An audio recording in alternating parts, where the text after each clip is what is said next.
Bigfoot is probably not the right name for it. When you call it Bigfoot, you're going to say it's a monkey, and how could a monkey do that? Maybe it's something that just has these really evolved abilities, what we call paranormal effects. This is a creature that is older than humans that learned how to use natural phenomena from nature to generate coherent energy through sound. It was sort of like a typical Sasquatch. She said, in front of our eyes, it literally pixelated. Some of them seem to have been made by orbs, plasmas, UFOs, flying discs. This particular formation blew out the static meter, and we would see this again and again in crop circles, that it would affect cameras, batteries, compasses. Even though we didn't initially believe humans could do this, we found they could. The main thing, though, was that those are electromagnetically active, too. You're one of the remote viewing experts out there. Can you teach our listeners how to remote view in 5 minutes? Yeah, the essence of it is,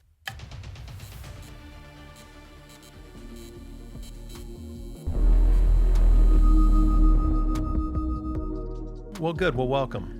Thank you. Yeah, Thanks excited to talk to you today. I think you're kind of like a perfect guest for the show. Thanks a lot. Yep. A lot of the topics that you're interested in are stuff that we've kind of touched on, although the Bigfoot topic is not one that I've gotten into. And I've got this huge freaking Bigfoot Biggie. There he is. Up there. Right. So we'll definitely talk about that today. Seriously. Yeah. Well, if you could maybe Yes. Give me a quick introduction and we'll just dive right into things. Sure. Well, thanks for having me here today. Absolutely. Matt, appreciate it. Yeah. Yeah. So, I have a background as a sociologist in research methods, statistics. My particular interest was in, going way back to a teenager. How are we affected by technology? Good and bad, what are the ramifications? What are some of the implications that we often don't think about?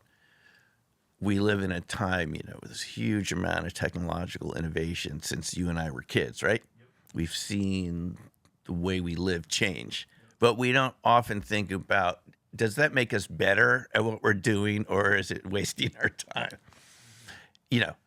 And just in the past 150 years, just a huge amount of technological change. When my dad was alive, he talked about the invention of radio as a kind of mass media technology. So we've gone from, just the introduction of radio with electromagnetic waves to what we have now with the internet and social media. Very quickly.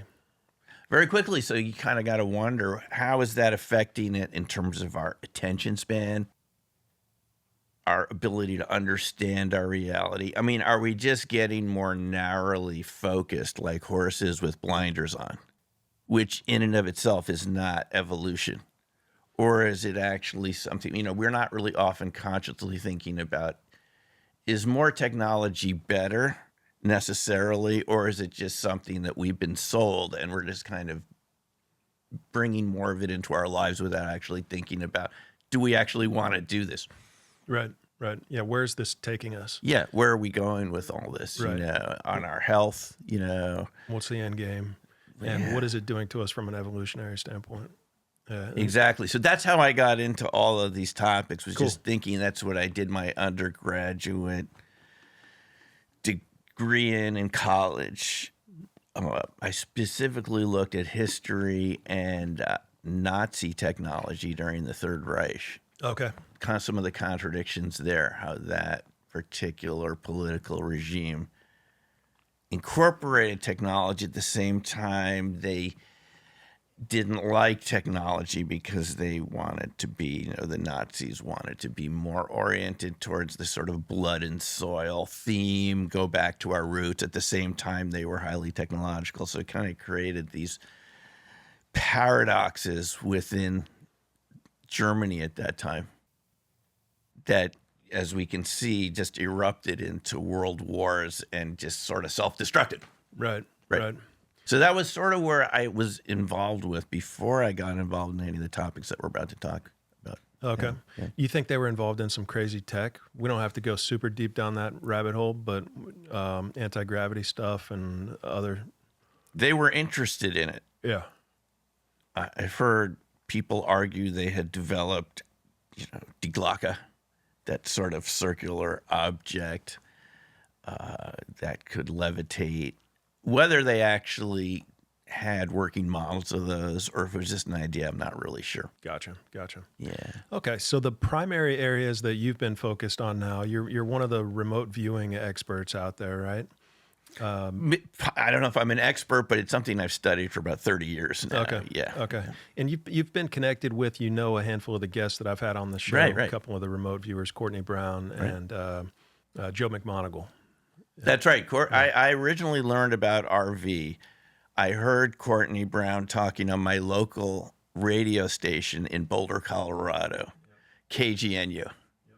I had just come out of graduate school. I had, as an assistant professor, teaching statistics at Washington State University in Pullman. And I was just recently in Colorado, and I heard Courtney talking about RV, and I thought, this has to be either one of the biggest hoaxes ever or one of the biggest, revolutionary types of developments for us if it's real. Part of me, probably like other people, I couldn't believe it, that somehow you could actually sense information from something far away, get really accurate information about it. At the same time, I was open to the idea there could be things that I didn't know a lot about, and maybe this was real. The only way to find out was to take the course. And at the back of his book, Cosmic Voyage, was a telephone number. If you want to take a course and call this number. So I called the number. Okay. He called back a few hours later.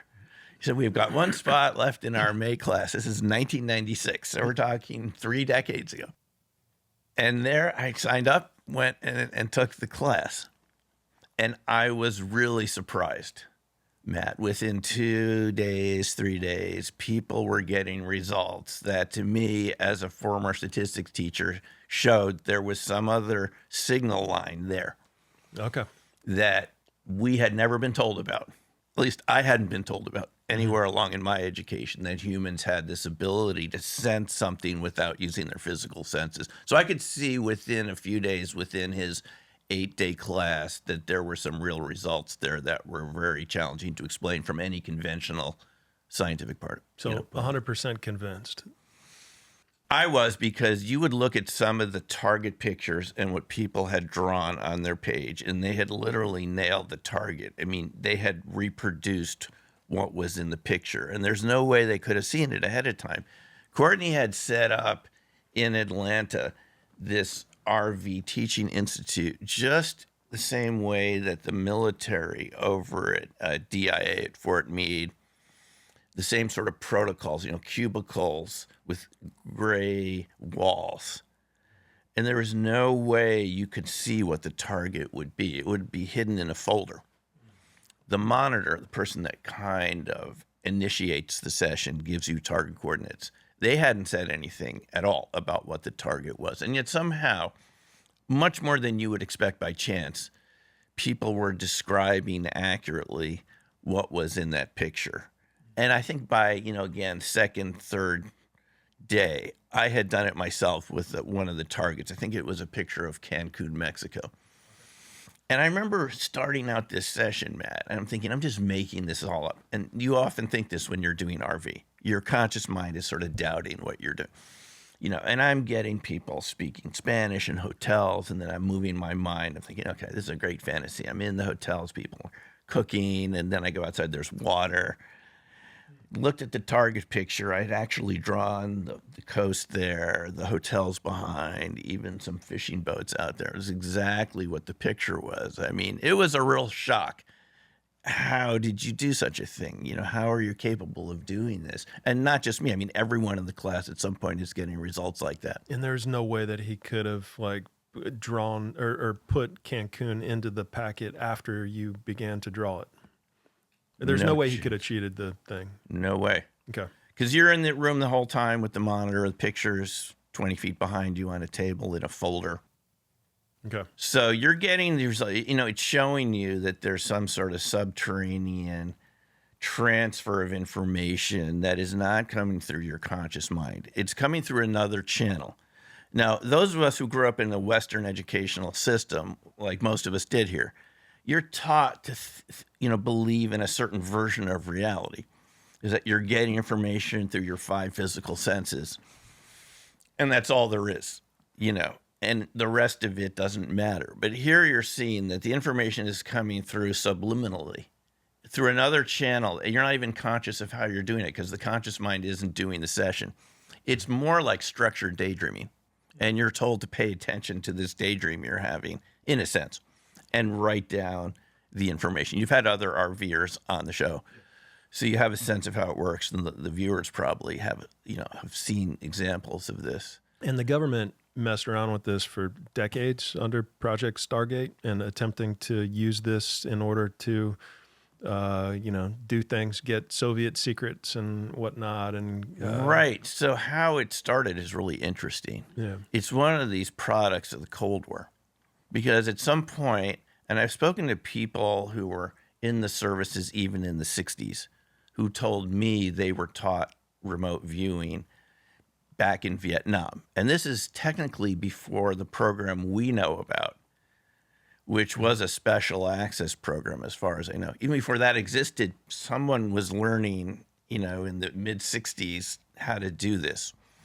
But the system I learned about came about from people within the intelligence agencies realizing that the Soviets had a working remote viewing program with really talented viewers.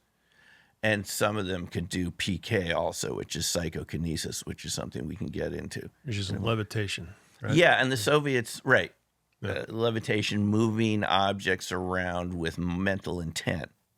So the Soviets called it psychotronics. And, our people got really worried that they could start, penetrating our facilities, influencing sensitive electronic systems, communication systems, loss of secrecy, So my big question with this is, if this is real, why did the Soviets and the U.S. stop doing this? Or did they stop doing this? That's kind of a complicated scenario there. We know, at least in the U.S., part of the reasons that the program became, unfunded in 1995 when it was declassified was because people in Congress, as you can imagine, had a kind of, visceral reaction to the idea that there were people in the Pentagon, sponsored programs doing something to them that seemed like witchcraft. Some of them more, people who were religiously oriented had a kind of reaction to it that way, as there was something demonic about telepathy or anything related to that type of cognition.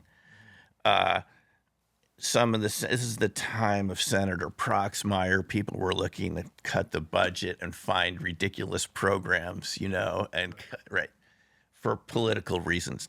So that's the United States, but what about globally? What about Russia? What about new countries attempting to take an advantage, from a technological standpoint over existing countries and start programs where they could operate them in secret? I just wonder why it's not more globally used today. Well, the thing is, if it is being globally used, it's being done in secret, because people who do this, and if you go to like the IRVA conferences, International Remote Viewing Association, you talk to people that are involved in these types of projects right now, they are not, they're not telling you that they're using this sort of methodology to accomplish their goals. I mean, we know that corporations use it. I've talked to people that have worked with different corporations for corporate spying. So if it is being done, it could be privatized now in the private sector. Like public companies or private companies? Public companies. Public companies. Yeah, they use it to spy on competitors.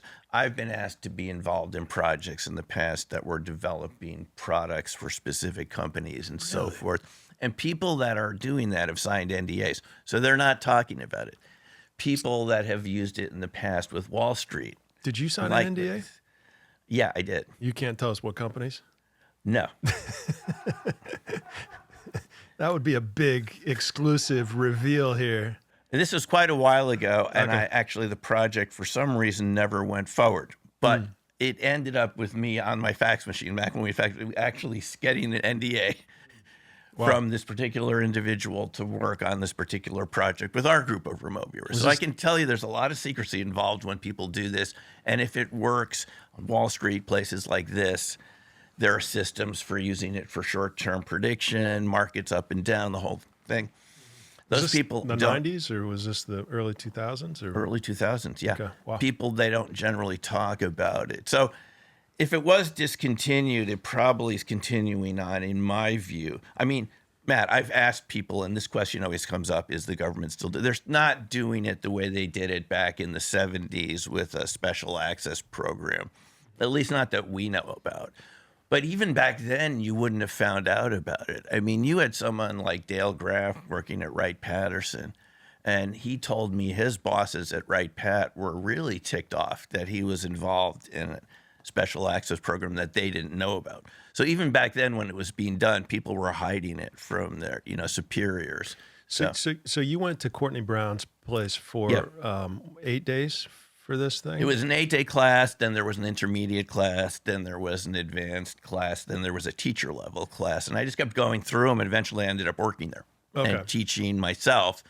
And that's how I ended up creating my own RV Institute in Boulder. Because I just realized, Matt, it's not just about the results and using it for specific practical applications. I found it had a real positive effect on people's personal growth. Just to realize that they have abilities like a muscle they were never using. And you could strengthen this muscle through practice. And it's some sort of innate ability we have to be aware of non-local information, distant information, in quotes. It's something like way out there. You can get the information spontaneously right here.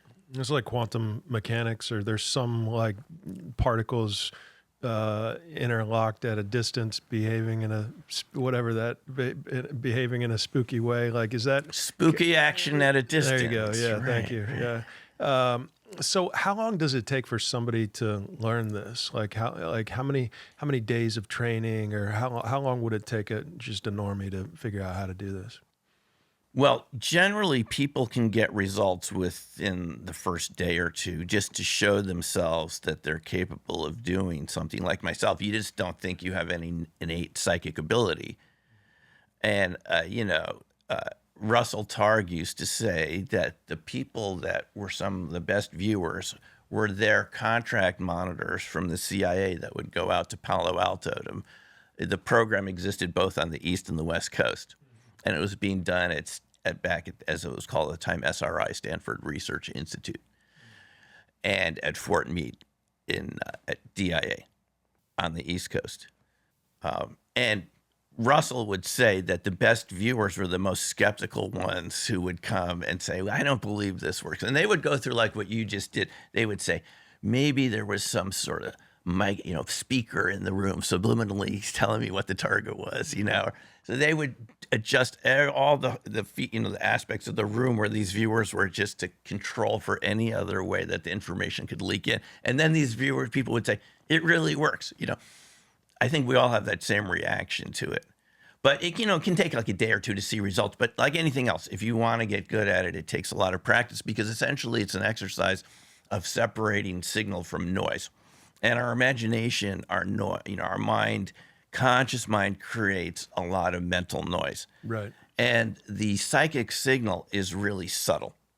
So the process is teaching the person to pay attention to the most subtle, weakest impression they have in their mind. It's not like you would think from the title, remote viewing. I mean, that was a name that Ingo Swann came up with, the artist from New York that invented the protocols, at least that I learned and went through, Ed Dames to Courtney Brown, that lineage called CRV. And there were other viewers, Lynn Buchanan, Paul Smith, other people that learned that system. Can you teach our listeners how to remote view in 5 minutes? You really can. Or just the basics of it?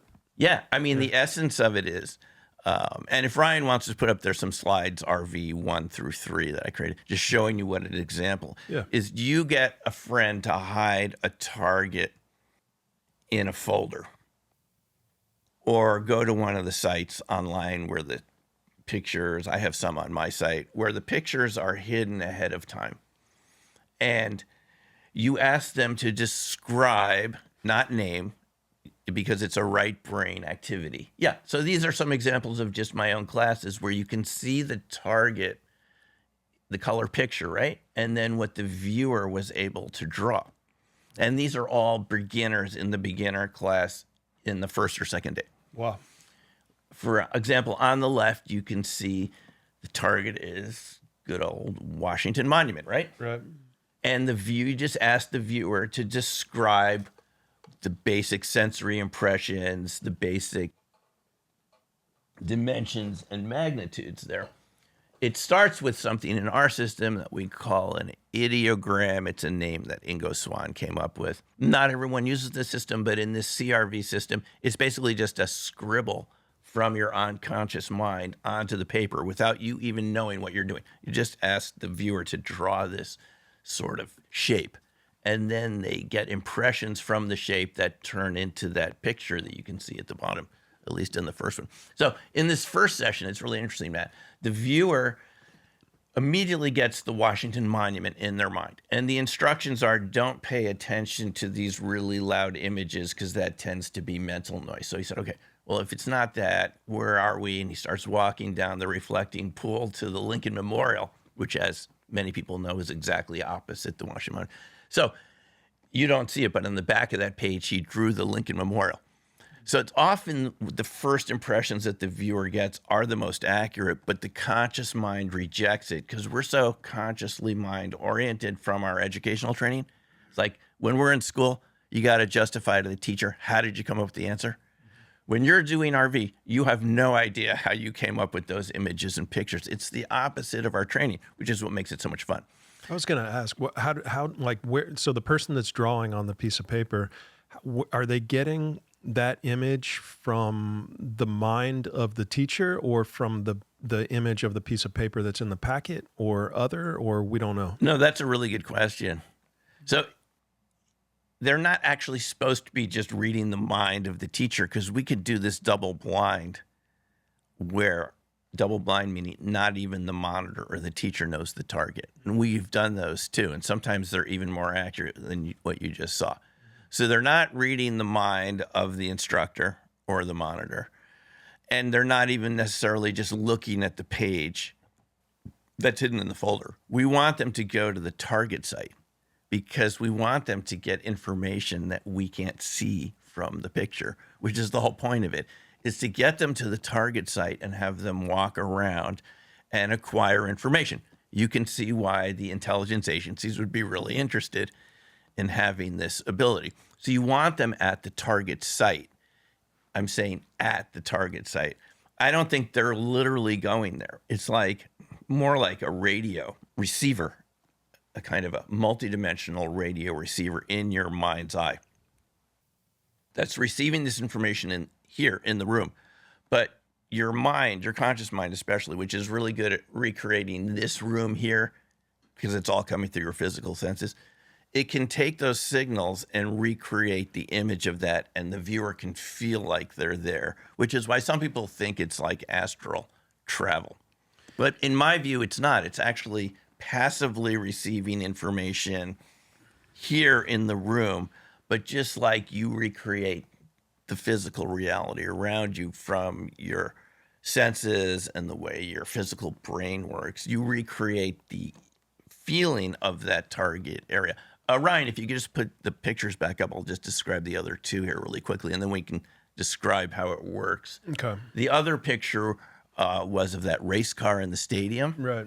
Yeah, which is real. I mean, look, the viewer said, can't be race car in the stadium. So a race car. So he walked around and said, oh, I'm in a stadium. It's a race car in a stadium. And you can see even the shape of the drawing looks sort of like that race car at the back. I mean, it's got the right curve and everything. Totally. And the accuracy of it is often like this, which allows people that are looking over the information to get something really useful. And the third one was from one of my sessions. I went over to Japan. I worked for a publishing company in Japan to teach this in different parts of Japan. And you can see just the shape of that sort of building room is reproduced on the left side by the viewer with that triangular shape. You would have no trouble, Matt, picking out the target that, you know, the sessions that have been done by the viewers and matching them to the target picture, would you? And that's what we call like a first place match. You can actually rank the accuracy of the session. And you can see the viewer, you know, they really match with no leading information ahead of time. Now, you can make counter arguments that maybe if I know the target, some of it's leaking from my awareness to you, but we solve that by doing this double blind where nobody knows the targets ahead of time. So those are some examples. And the way this works, just to give the viewers an idea, is you quiet your mind down. You have a blank sheet of paper, which is always the scariest part because it's blank and you have no conscious information about what the target is for the most part. And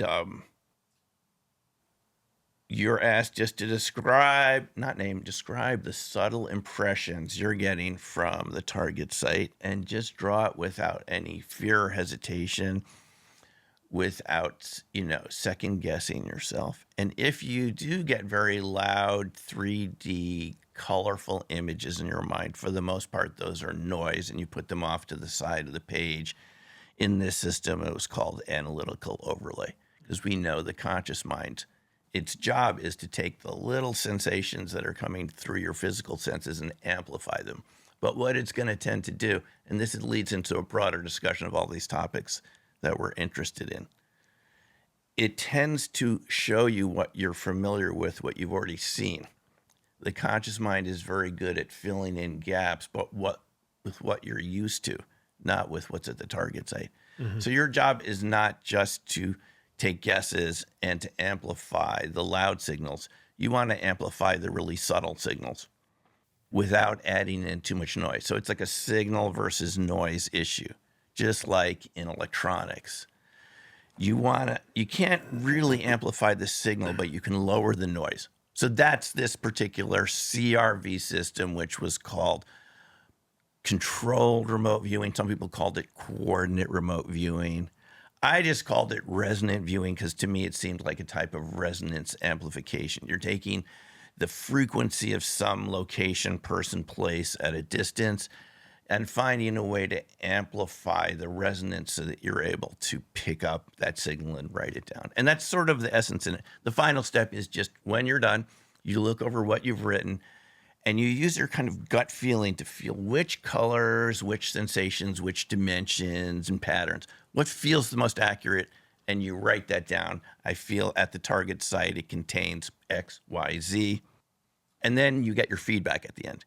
You open up the folder, or nowadays with computers, you would probably, you know, go to the next button and see the feedback picture and see how much of it did you make up and how much of it is at the target site, how much of it is accurate. That's sort of the essence of the system in a nutshell. Okay. Yeah, it's fascinating.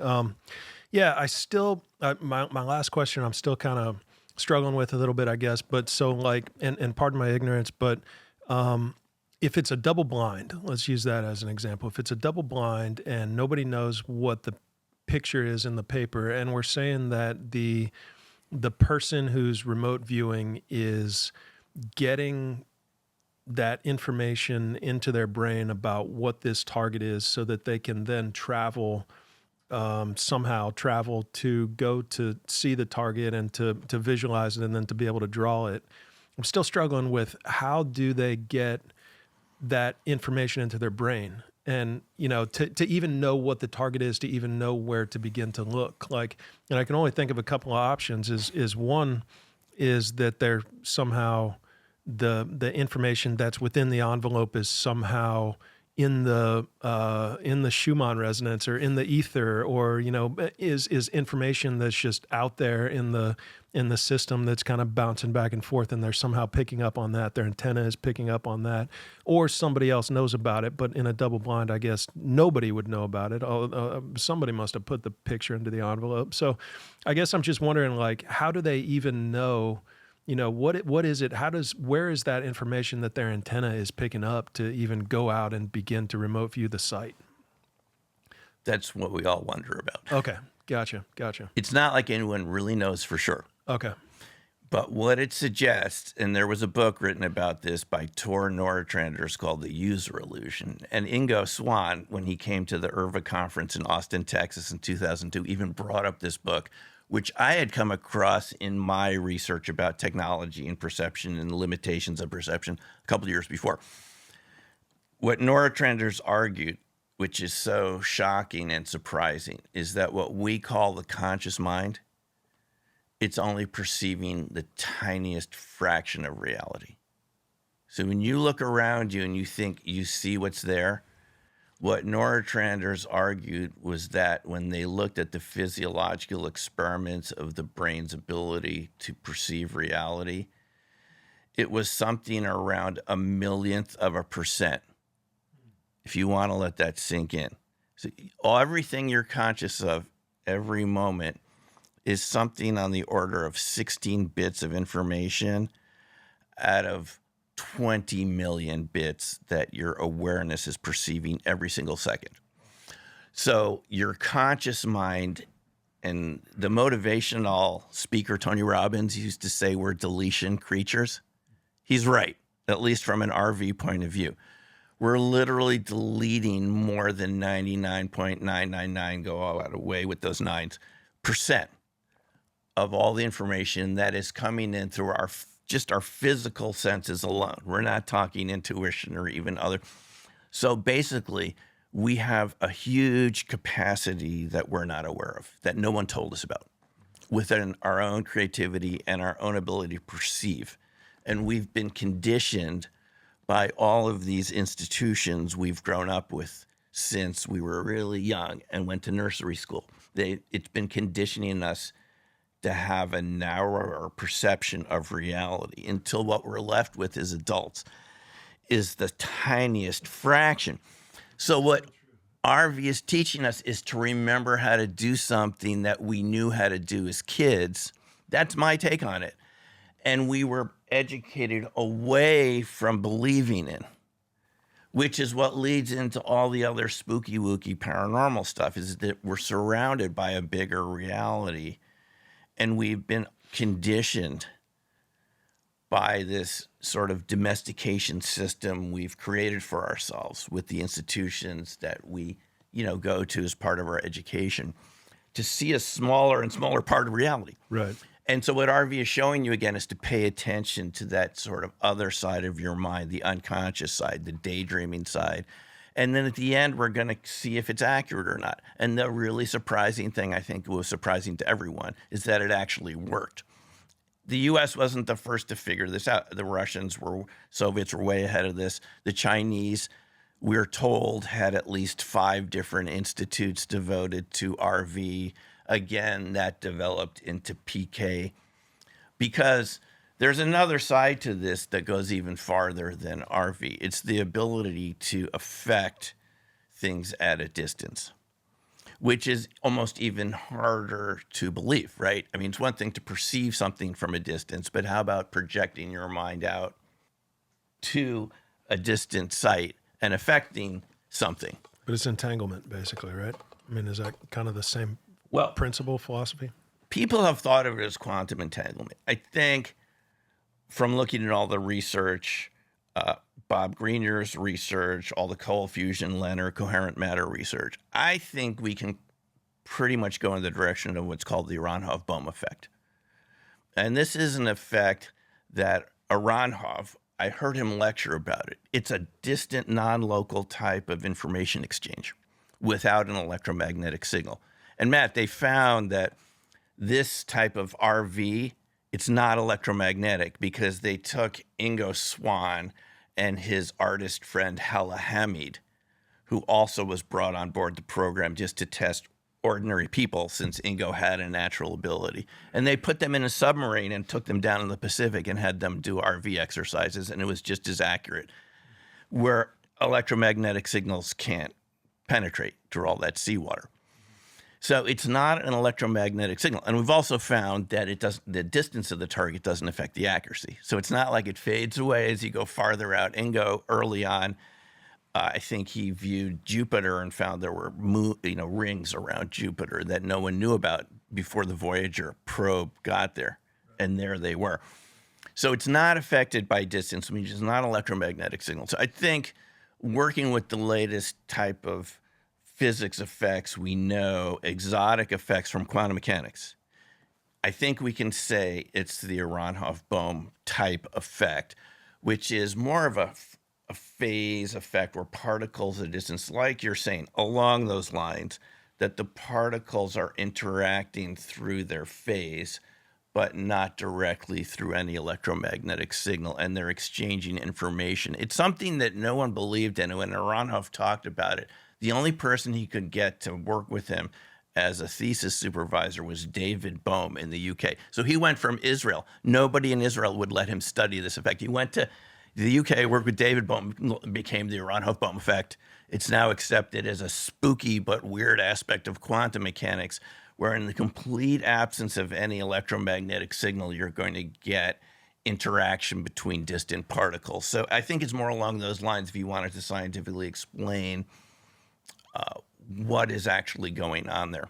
So I think I know the answer to this, but what are the particles that are at the distance, right? I mean, so if the particles at a distance are interacting with you and your mind in this local place and drawing it on a piece of paper, then what are those projected particles at a distance? Is that your consciousness that's being projected out to another place, or what are we talking about? It's literally the particles that make up your body. It could be any particles.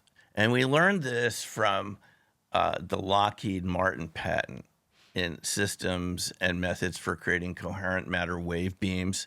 It's something that Bob Greenyer talked about when he was on the show here. If you look at that particular patent application from Lockheed Martin, they make this claim that you can recreate the AB effect, the Aharonov-Bohm effect, with any types of particles, not just photons, particles of light, not just electrons. Any particles can be made to coherently interact with other types of particles. You can get that kind of coherent matter effect, and they claimed that they could recreate communications at a distance, action at a distance.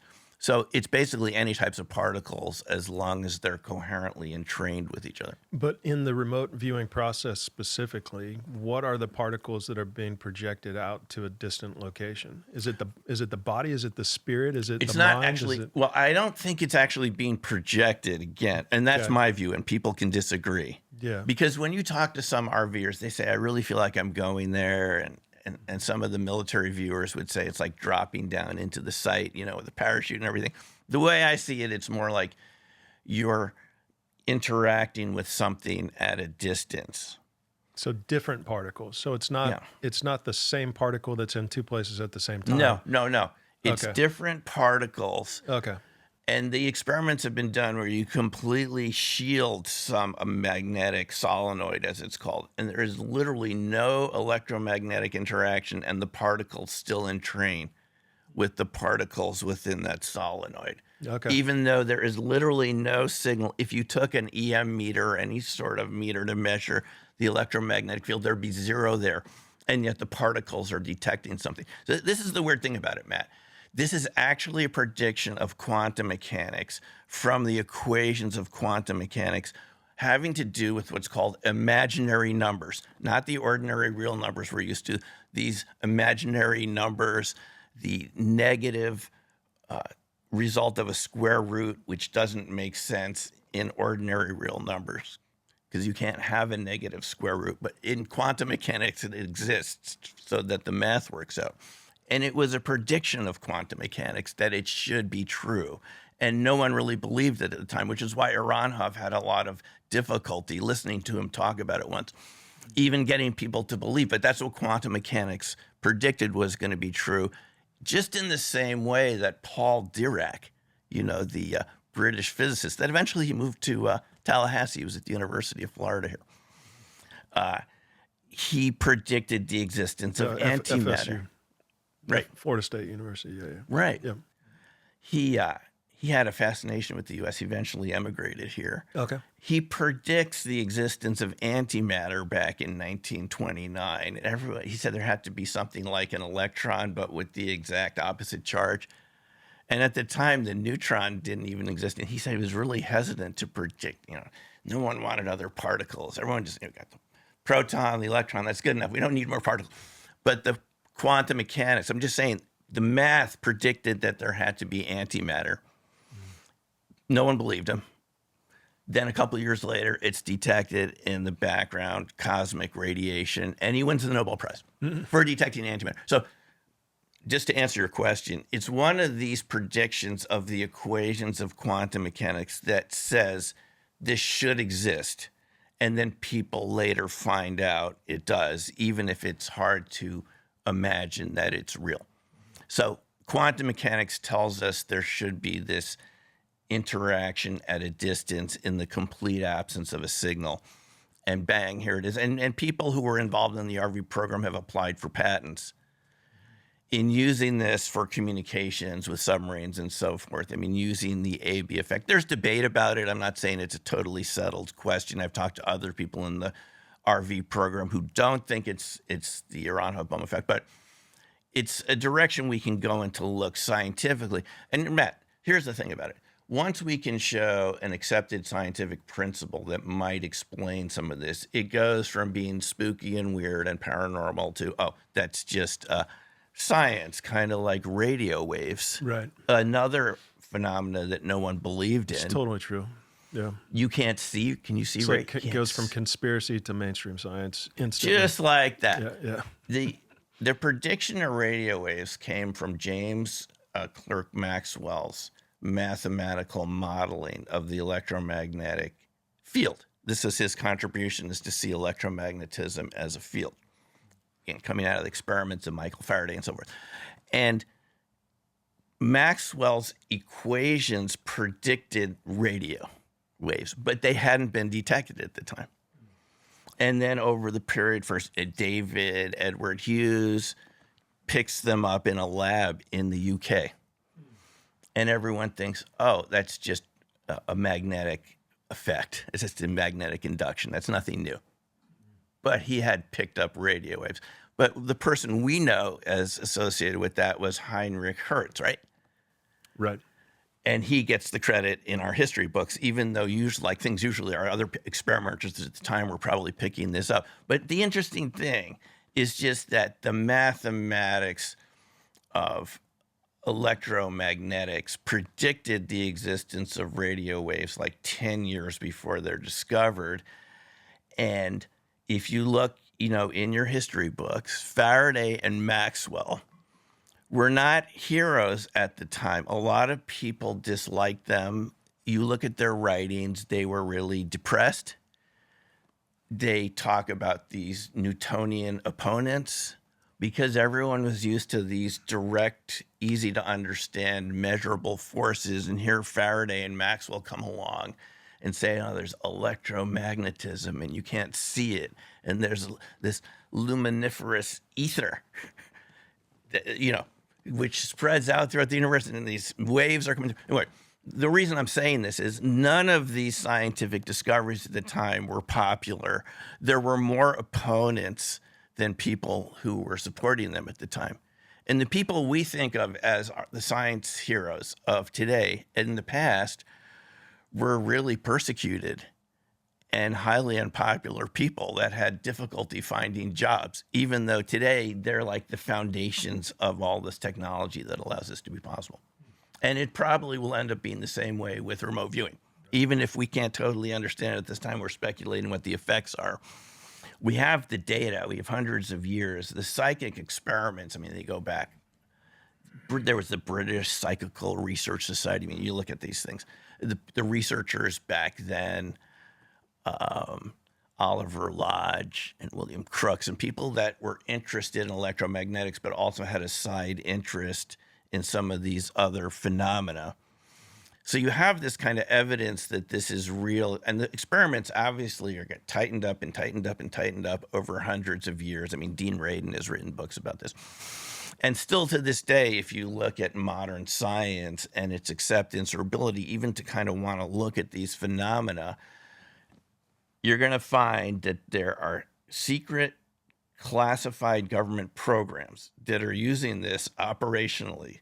And this is the best way that RV is used. It's in conjunction with other intelligence assets where you have satellites, you know, and ELINT, and you have humans on the ground, the human, and so forth, to corroborate the RV data. I mean, a lot of times people come to us, and I'm sure many other groups that do RV. Can you RV this for us? Right.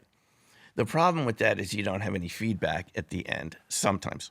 And so you can't really tell the degree of accuracy, or you start working on the case, and then for some reason something changes and you don't get the feedback at the end. So it makes it kind of challenging. So I just want the viewers to know it's not as easy as just going to someone and say, oh, you're a remote viewer. Can you find my missing cat or something like that? Can you do this X, Y, or Z for me? It really helps if you're going to be able to get some sort of concrete feedback at the end. But I have to tell you one story about this, Matt, before we go on. Okay. I was at one of the IRVA conferences, and I talked to a former Secretary of Defense who had served under one of the former administrations. And I got permission to share this story after a lot of going back and forth with this guy. Because initially he wanted just for it to stay secret forever. And this is the story. He told me that there were 30 guys in one of the intelligence agencies that were monitoring a Soviet PK experiment. This is where someone... Psychokinesis. Yeah, psychokinesis. This experiment was for the PK sender to bend a spoon 1,000 miles away from Moscow. The sender was 1,000 miles from Moscow. The lab was back in one of these, KGB science experiments. The KGB did a lot of science. I mean, they were one of the biggest, science research institutes in the Soviet Union at the time. They sponsored a lot of this research, psychotronics. And on command, the sender was supposed to bend the spoon. And so I asked him, I said, did it bend? He goes, yep. On command, we were listening in. The spoon bent from a distance of 1,000 miles. And he said, there were only 30 people who ever knew about this. None of them ever talked about this. Now you're the 31st person to know about this. Wow. I said, well, sir, how come this didn't become public? I mean, isn't this kind of a big news headline? U.S. government proves psychokinesis is real, has evidence. He goes, nope. It's the more important to keep the methodology of how we listened into this experiment. That's more important sources and methods than it is for the public to know about the existence of such phenomena.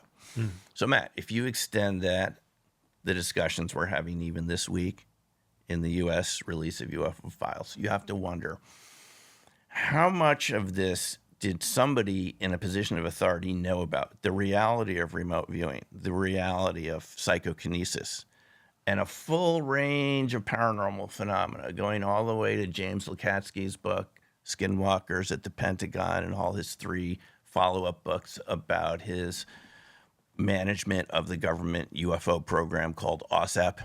I mean, how many years does it take for the rest of us to understand the facts, the scientific facts of what is known about? And yet at the time, if you look at what people said about such things, this incident took place in 76, what I'm telling you about this Soviet PK experiment. I went to one of the remote viewers who was at Fort Meade at the time, and at one of the conferences, IRVA conferences, I said, did you ever know about this PK experiment in 1976? He goes, no, but we knew generally about their PK experiments. We knew the particular individuals who were good at this in their program. So, I mean, the point is, there's a pretty large gap between the public's perception of reality and what our authority figures who we pay for in the federal government, what they know about reality and what they're willing to tell us for whatever reasons, because they want to keep classified detection systems secret. We understand the reasons for that. You even saw in the release of those UFO documents last Friday, UAP, as the date of this recording here, where they blacked out huge areas on the screen because they don't want to release the details about the sensor systems. I mean, it's understandable. But Matt, seriously, how many decades have to go by before we know for a fact that PK is real, RV is real, and who knows what else along this spectrum of paranormal weirdness is actually not so weird after all? It's science fact, but you look at the mass media, you look at the scientific commentators who are frequent guests on these shows, and they're just talking about it cynically. They're putting it down. They're giggling about it. They're laughing about it. Eric Weinstein and we don't have to name all the names, but all of those names. Some of them I like to read their writings about physics, and when you ask them about this, they go, "Oh, that can't be real." And yet, you have people in our intelligence agencies and other institutions who know darn well it's real because they were sitting in the room when they were listening to someone else's experiment, whatever else countries they were spying on at the time. And they know for certain, and they never say anything. They never say anything. And decades go by, and the people that are really trying to take these subjects seriously and research them and fund it on their own dime are being told that it's pseudoscience, it's junk science, it's pathology. You've heard all of these. Oh, yeah. And it's total BS. It's actually been real the whole time. And our media haven't done their job to inform the rest of us. They haven't really gotten down to the facts. They've just repeated whatever information they've been fed by the government or what other institutions are funding them. Right. To just repeat it. So, in my view, I mean, to cut to the chase here, there's a pretty large gap between reality and the public perception of reality when it comes to this full range of topics that we call supernatural, paranormal, psychic, and so forth. There's actually, in my view, a lot more evidence for the reality of these phenomena than we're aware of. Yeah, no doubt. Well, good. Yeah, let's continue down this path of paranormal oddities and weirdness. And so maybe you mentioned the release of the files, the classified files that began last Friday. Maybe we start there. Bigfoot, you're kind of an expert on that. You've talked to dozens of witnesses and you've researched that. So I want to get into that, but maybe we'll save that for a little bit later in the episode. But what were your thoughts on the release of all of the documents and the videos? Yeah. So if you look at the reaction that different people have had to this release from the Trump administration, which is something he said he was going to do. Originally, Trump said, if you look a year or two ago, he goes, it's just not my thing. I'm not really into it, so forth. But there are a lot of people in his cabinet, Marco Rubio and others, who have been interested in this topic. They've talked about it before they were in the Trump administration. Tulsi Gabbard and others. I talked to Rubio at a football game last year. Did? Yeah, I went to University of Florida for a game because my son's there, and I went there, and his son was playing for the Gators and was in the president's box, and he was just sitting there by himself, and I just walked up to him, and I'm like, hey, Mr. Rubio, I introduced myself, and I'm like, I just want to thank you for the work that you're doing on the UAP topic. And cool. I said, just keep it up. That's all I wanted to say, and do your thing. And we ended up talking for 20 minutes or so, but he was into it, man. He's like, yeah, there's something there. It's like we're not listening to the pilots, we're avoiding the sensors, and we've got videos and all. He just kept going on and on. So he's clearly into this thing, and he's clearly passionate about it. So yeah, it does seem like it's good to have him out there as a voice of reason as it relates to the topic. Right. I mean, something's going on out there. Something's been going on out there as long as we've had our eyes on the sky. Yeah. As long as we've had sensor systems before Roswell. Right. These things have been going on. Yeah. And for some reason, we haven't really wanted to talk about it as a society. It's easier to say that it's swamp gas, weather balloons, misidentifications of Venus, or I like the one I liked it in the New York Times article in 2017, the one that kind of talked about the Nimitz 2004 incident. Yeah. They said it could be ice crystals on the glass of the plane. Or the one I liked about neurological stress. Right. Well, yeah, I don't think that radar systems have neurological stress. They're going to pick up what's there. They're really pulling at straws there. So to answer your question, Matt, I feel like this was a big step in the right direction. Yeah, I think the Trump administration is taking a big risk by doing this. And I'm telling you, what I liked about it the best was they weren't laughing at it and they weren't giggling. Right. So what I liked was what wasn't there. Right. They're taking it seriously for the first time ever. Ever. In my lifetime. As most recently as just a year or two ago, you had Arrow, led by Sean Kirkpatrick, when he was being summoned to Congress, saying, oh, no, there's nothing, there's a couple anomalous photos out there, but nothing we really can't explain. We think it has natural explanations. I can't even hear that guy's name without getting irritated. Very irritating. Such a waste of time, man. Just such a waste and just a distraction and just clearly a plant who was just put there to just take people off course and just muddy the situation like it's always been. Yeah, and you listen to people that went to testify to Arrow. Yeah. Boy, were they angry. I'm talking about missile control launch officers, pilots, and they said, you know what we think this is? This is some exercise to see what we know and is it leaking out to the public. They weren't even using the proper security procedures. I mean, these people said, look, I took an oath not to talk about this unless it's in a secure environment in a skiff. And here they want to talk about it over the phone. I don't even know if I'm allowed to do this. So the people they called, these really people that had real experiences, David Schindele, others who worked, Minot or Maelstrom, the Air Force bases with the UFO incursion. Vandenberg with. Yeah, right. Yep. Just had Jeff. Jeff Natale. Yeah. He testified in front of Congress recently too. Yeah. I mean, so at least great episode, by the way. If people haven't checked that one out, I really wanted to watch it, but I ran out of time yesterday. Yeah, it's solid. I loved his testimony. I'm going to watch them, but they're not laughing and they're taking it seriously. And I'm reading that the next release could come as soon as this week. Really? Lou Elizondo, who's one of the people that worked in ATIP, heard his name before, he says there's tens of millions of documents that will be declassified. And hundreds. Tens of millions. That's what he said. I mean, he worked in the program. I don't know. That means they're being kept. That means all of the pilots that have actually ever reported anything, that all of those actually went somewhere and were saved by somebody. If there's tens of millions, I mean, that's a lot. That's a big freaking number. Yeah, and last Friday we only saw, what was it, 120 or something? Was it? Total documents, photos, recordings from NASA. Not all of it was new. Some of it we've heard before. But Matt, to answer your question, to me the biggest takeaway from that release is finally you had a presidential administration take it seriously. They're not snickering or laughing. How many times have you seen people ask the press secretaries at the White House about something like this over the last 20 years? Yeah. And you just get this very cynical, giggly, and it's like, guys, can you take this seriously? Because the pilots are taking it seriously. Right. The launch control officers are taking it seriously. Yeah. And anyone who's encountered this, I talked to a fellow, Gary, who worked at Minot Air Force Base, and I put it on my YouTube channel as a missile security guard.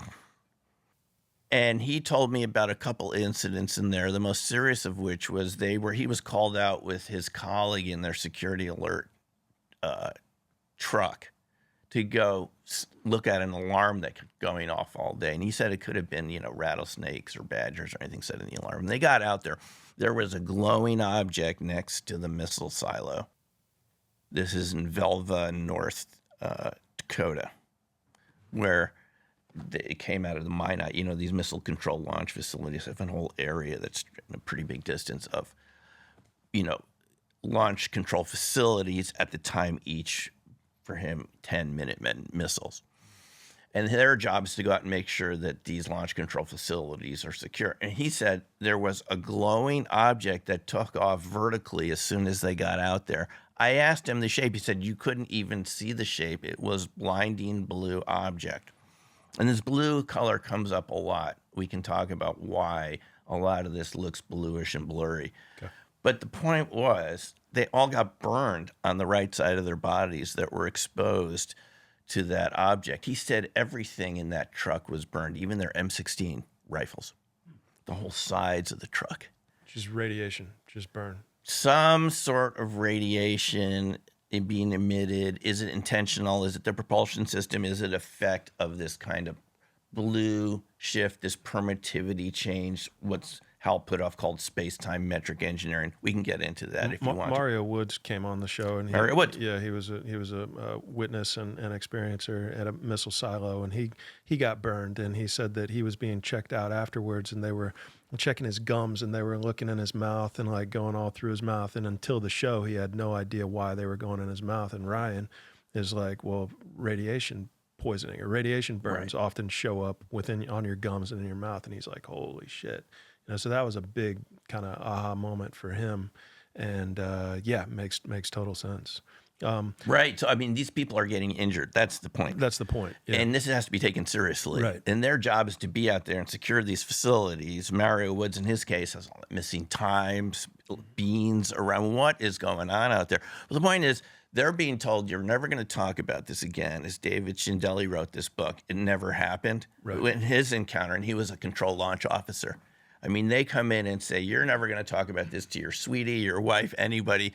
And they don't even talk about it to the missile technicians who come in half an hour later to try to get the missiles working again, because they've been told you're never going to talk about it again. Till Arrow calls up, says, you have all your talking to us. But they've been told nobody. So you have, how many witnesses do we have out there, Matt, that experiences and had medical injury? In Gary's case, talking to him, I followed up with him over the years. The VA say they lost his medical records.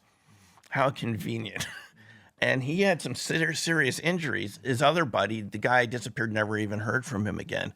They often separate, people who've worked together, as you've heard. Right. And yeah, Mario's partner, Michael Johnson, just disappeared. Same sort of thing. Probably murdered, but yeah, well, he wanted to talk about it. He wanted to get out there and talk, and that wasn't. Yeah, so eventually we do need to talk about it, because I mean, who is doing this? Yeah. Who are the agents that are incapacitating the missiles? Are they just trying to send us a message? Hey guys, we don't like your nukes. I don't know. Is it adversary? We don't totally know. But the main thing is, going back to the release, the Trump release of these UAP files. To me, that's the direction it eventually has to go. And I think we all realize this. It can't just be these kind of infrared FLIR footage, which, we're not exactly sure what we're looking at on the screen. It's a little dot moving around. It could be, what some people say is a kind of a jellyfish-like thing, or maybe some ISR platform, whatever it is. But I think we all know, those of us who've been researching this for a while, eventually this has to go in the direction of real cases, people who were there, testimony, these big cases that we've all know about. I mean, whether it's Kecksburg in '65 or, Varginha, Brazil. James Fox had an updated movie about those cases where there are a lot of witnesses on the ground. We got a lot of evidence, and who was involved in it if they really want to declassify it. Yeah, totally. When you mentioned that there was danger, that it's dangerous for the Trump administration to release this data, and that it took a lot of courage, what do you mean? What type of danger specifically? Like danger as in like physical, personal danger that he could be JFK'd, or danger in terms of like public, perception, judgment, or all of the above, or what? Yeah, I think all of the above. All of the above, yeah. Yeah, we don't know exactly how the American public's going to react to this. We certainly don't want to create mass panic. Right. But if you're talking about information that, I've heard over the years, that we're already talking about beings who are here amongst us that may look human, as Colonel Robert O'Dean, remember, said that he saw in the NATO files back in the 60s at SHAEF headquarters. And he would talk about the four various species that NATO was aware of, and one of them looked exactly like humans. So there was a concern, had they infiltrated into the government, questions I can't answer. But I mean, it raises those concerns. How's the public going to react? Maybe that's why you release it just a little bit at a time, right. And just NASA just feel it out audio slowly. Tapes and see how the reaction is. Yeah. And you don't want people flipping out, so you kind of want to do it over a period of years and just a little bit at a time. That would make sense. But the other aspect to it is the so-called legacy program. But then are there people that don't want, that know that there's more coming, and they get afraid that it's going to be released and that this whole thing is going to be disclosed, and then Trump gets murdered?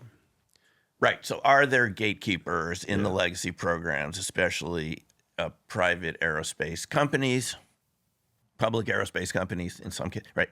So are there people there that, I mean, I don't totally know the answer to this, but are they willing to do anything to keep those secrets secret? I mean, it wouldn't be surprising if that was true. Where do we hear about hitmen, Ryan? Hitmen within like Boeing and Raytheon and those Lockheed Martin, that is potentially a thing where they have these guys that go out and just get rid of people that they don't want to be spreading information, and that maybe a lot of the scientists potentially that's correlated to that.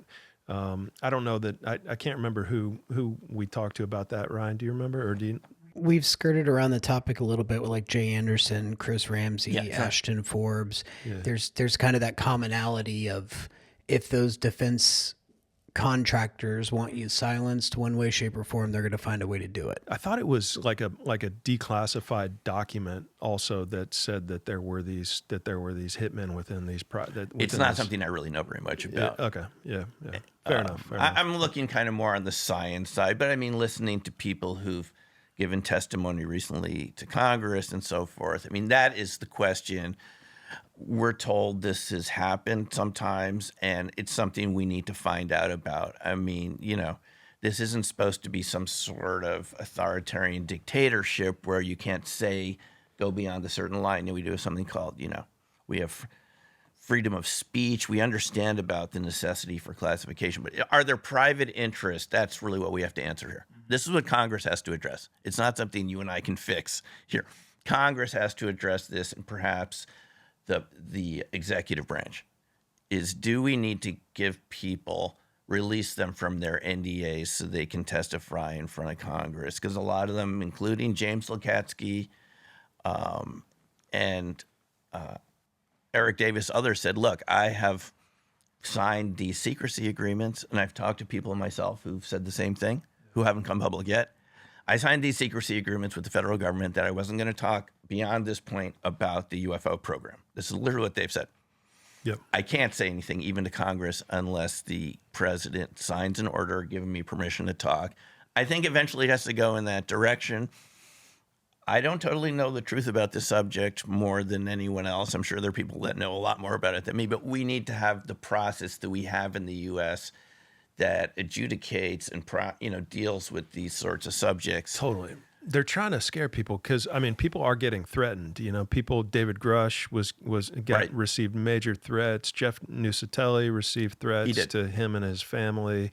I mean, they're trying, like, right before he was going to testify. So there's a group of people that are targeting and trying to intimidate and threaten and scare these people, these whistleblowers, these guys who know things, to not say anything. And then half of them are just disappearing, and then half of them are being threatened, and then they're living to tell about it, But it's just, it's about the sketchiest kind of, like, I liken it to a terrorist organization, candidly, that we're funding with our taxpayer dollars to keep the truth away from us as people. And it's like, it's the most messed up system, and it really frustrates you to realize. Yeah, I mean, I think it'll eventually fix itself. I mean, it usually does. I mean, the Soviet Union's not around. It's gone on for a long time, man. It has. Yeah. I mean, Matt, I worked in a research institute in Vienna, Austria in 1989, before the Cold War was over. It was a joint East-West scientific research institute called IASA, the International Institute for Applied Systems Analysis. I was studying fractal geometry.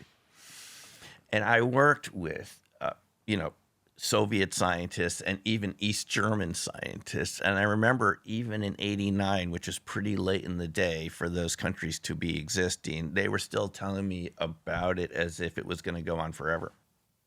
Especially how life was good in the East Bloc. If you were kind of good with the Communist Party, you had everything taken care of, and life was good. And like in the case of East Germany, that country came to an end within 5 months of me being at that research institute. Nobody sees it coming when these things dissolve. Right. And I would imagine these systems, whatever is here repressing the UFO information. I don't know what aspect of that, like what you're talking about, how much of it is just conspiracy theory, how much of it is real.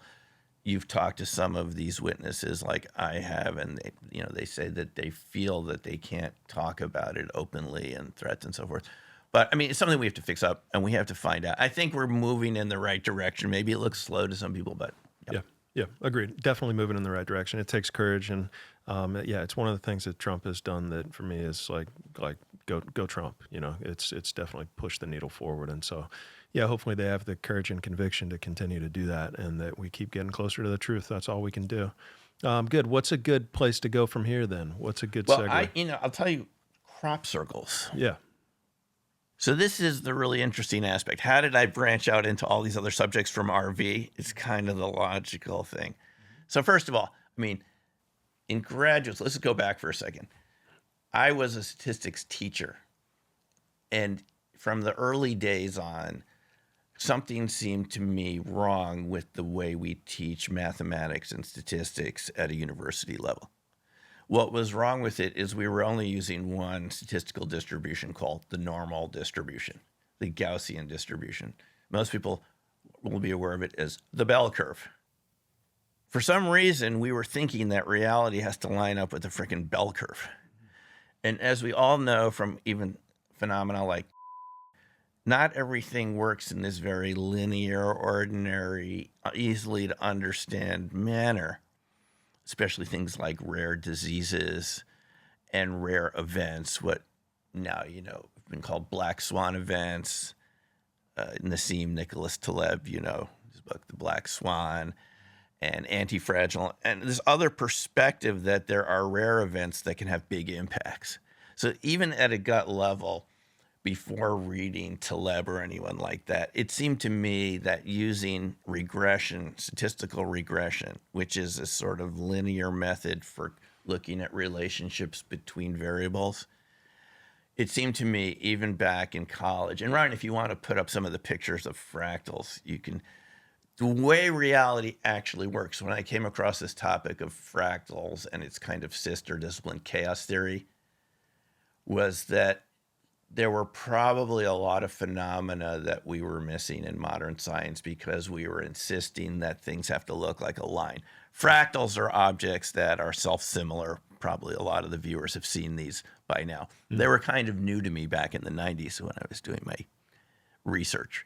Tell us again what they are. And they're objects that are self-similar. Yeah.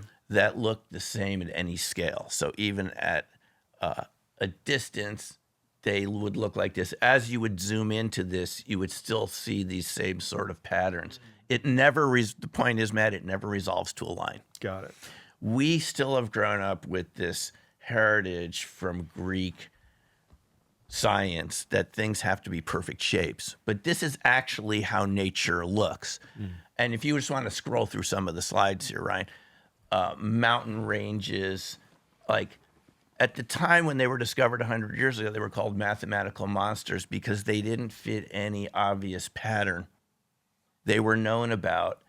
And it's actually how we look. If you think about the structure of your bronchial system and lungs, everything is always branching out into smaller branches. And that's actually how nature builds reality.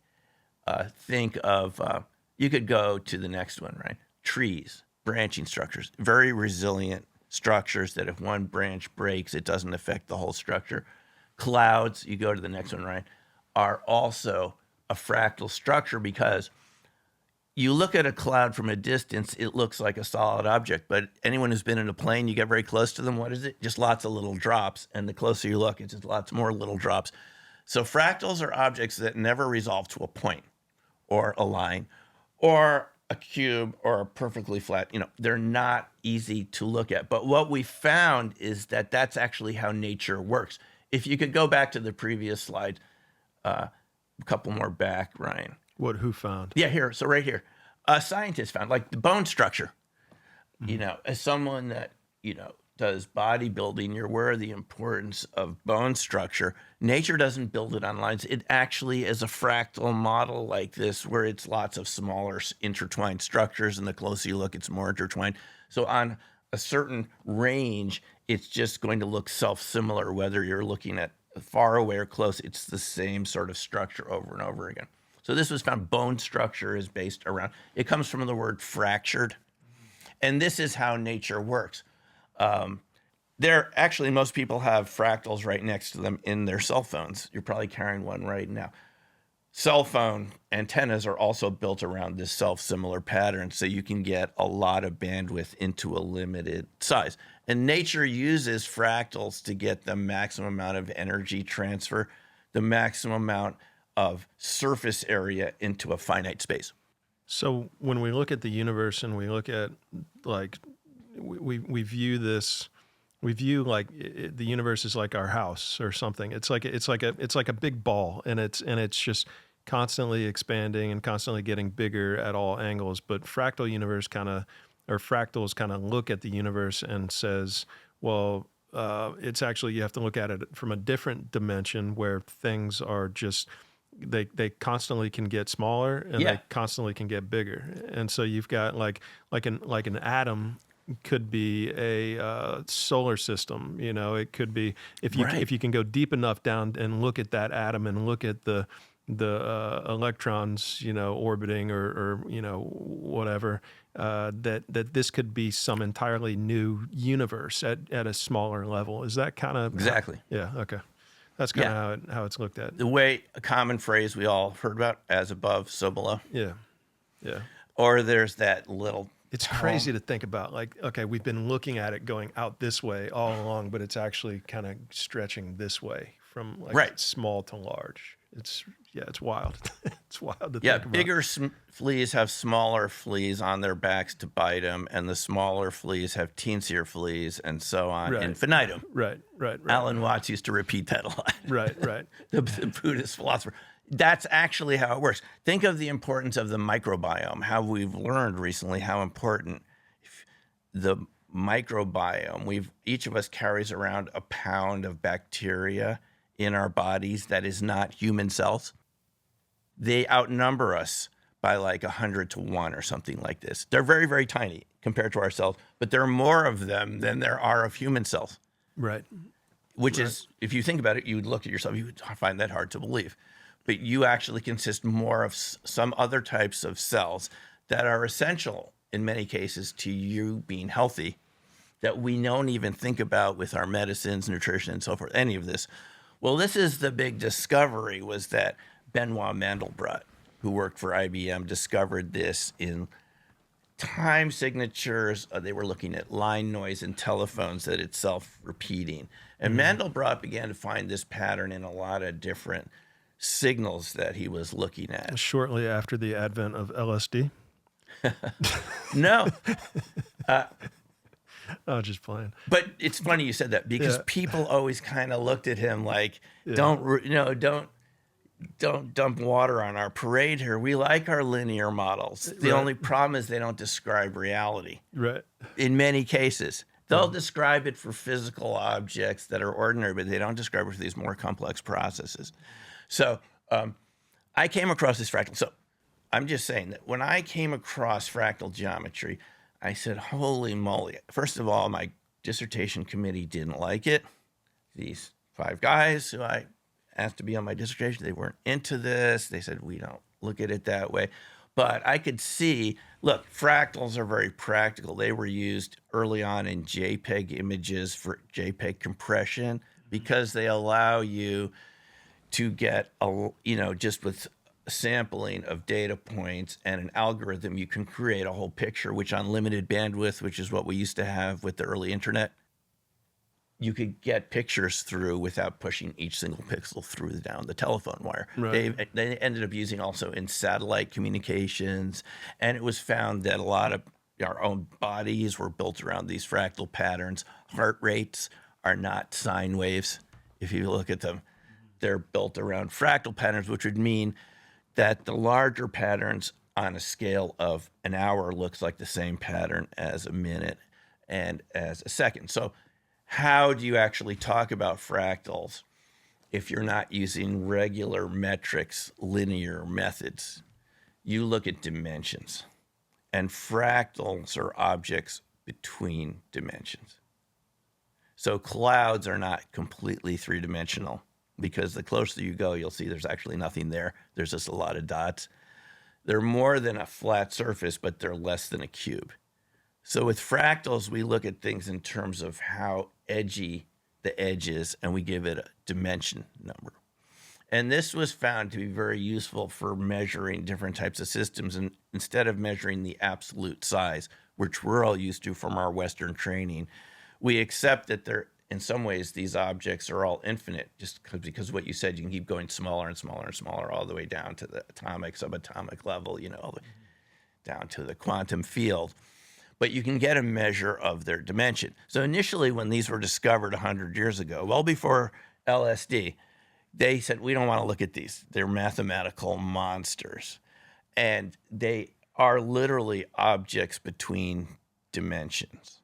So they give us a way of looking at processes which are between dimensions. So, Ryan, if you can pull up the crop circle pictures.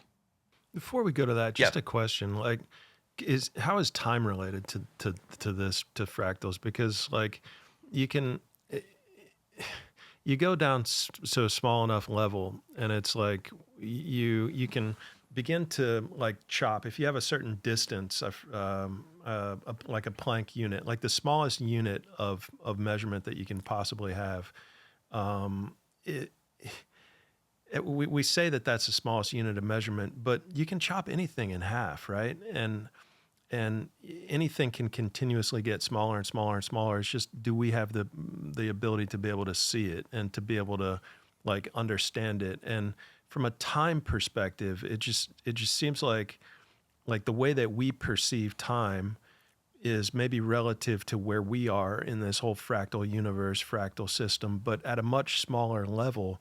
If you slow time down, because time is one of the dimensions, and it's correlated directly to space and space-time, like, could that kind of be how this fractal universe can continuously get smaller and smaller and smaller by slowing down time somehow?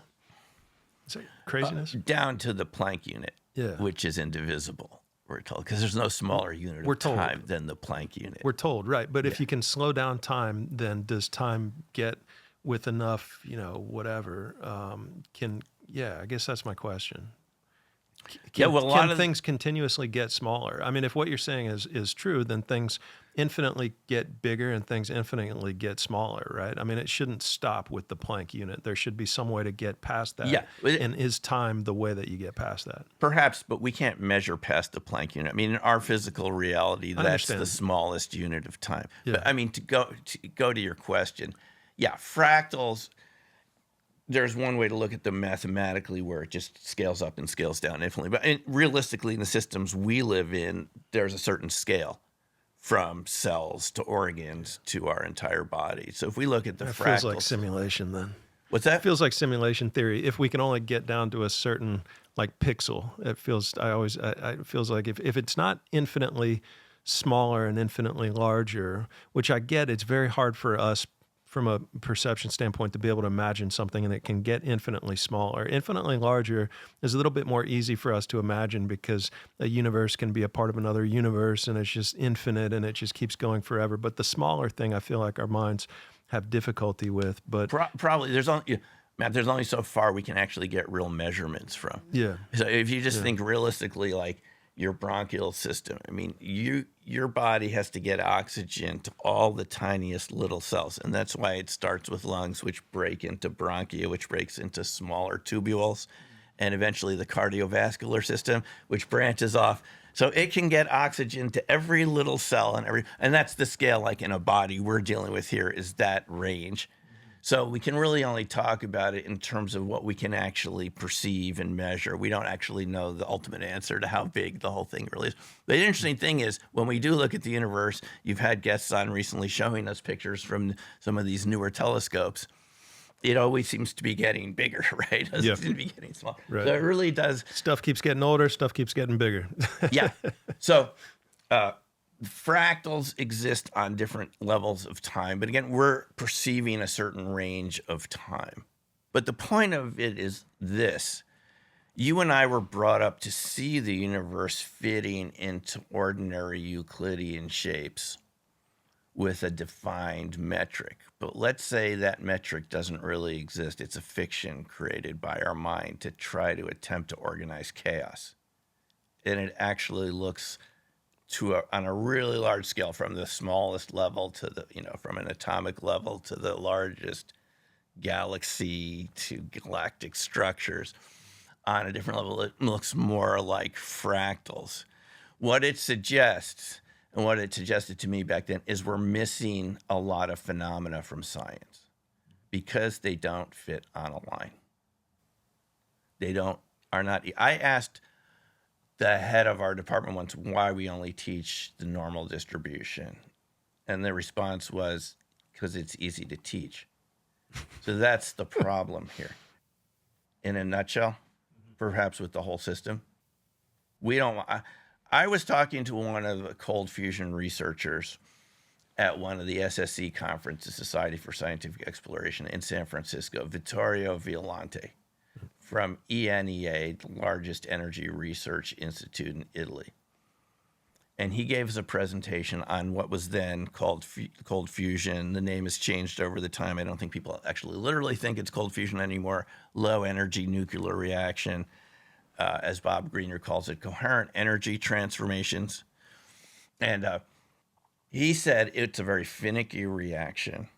It can take days or weeks for the reaction to get going. In other words, to see excess heat. And then once it gets going, you don't know exactly when it's just going to stop. But when it's going, it's really there. He said, zero shadow of a doubt, cold fusion is real. The Fleischmann-Pons experiment was a success, and we reproduced it at our government energy lab in Italy. No doubt.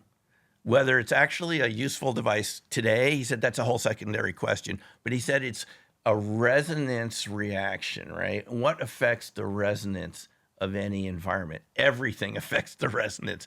When you're at a concert, music, every input there, the audience affects the musicians. The whole thing is a big self-feedback, feedback loop of many different levels. He said that's what cold fusion is like. And that is the challenge for us, is to develop these technologies with a different mindset, more along fractals than along linear metrics, right? And so that is the thing. Now, Google recently attempted to reproduce the Parkhomov 225-day reactor experiment, originally done by Alexander Parkhomov in Russia, formerly Soviet Union.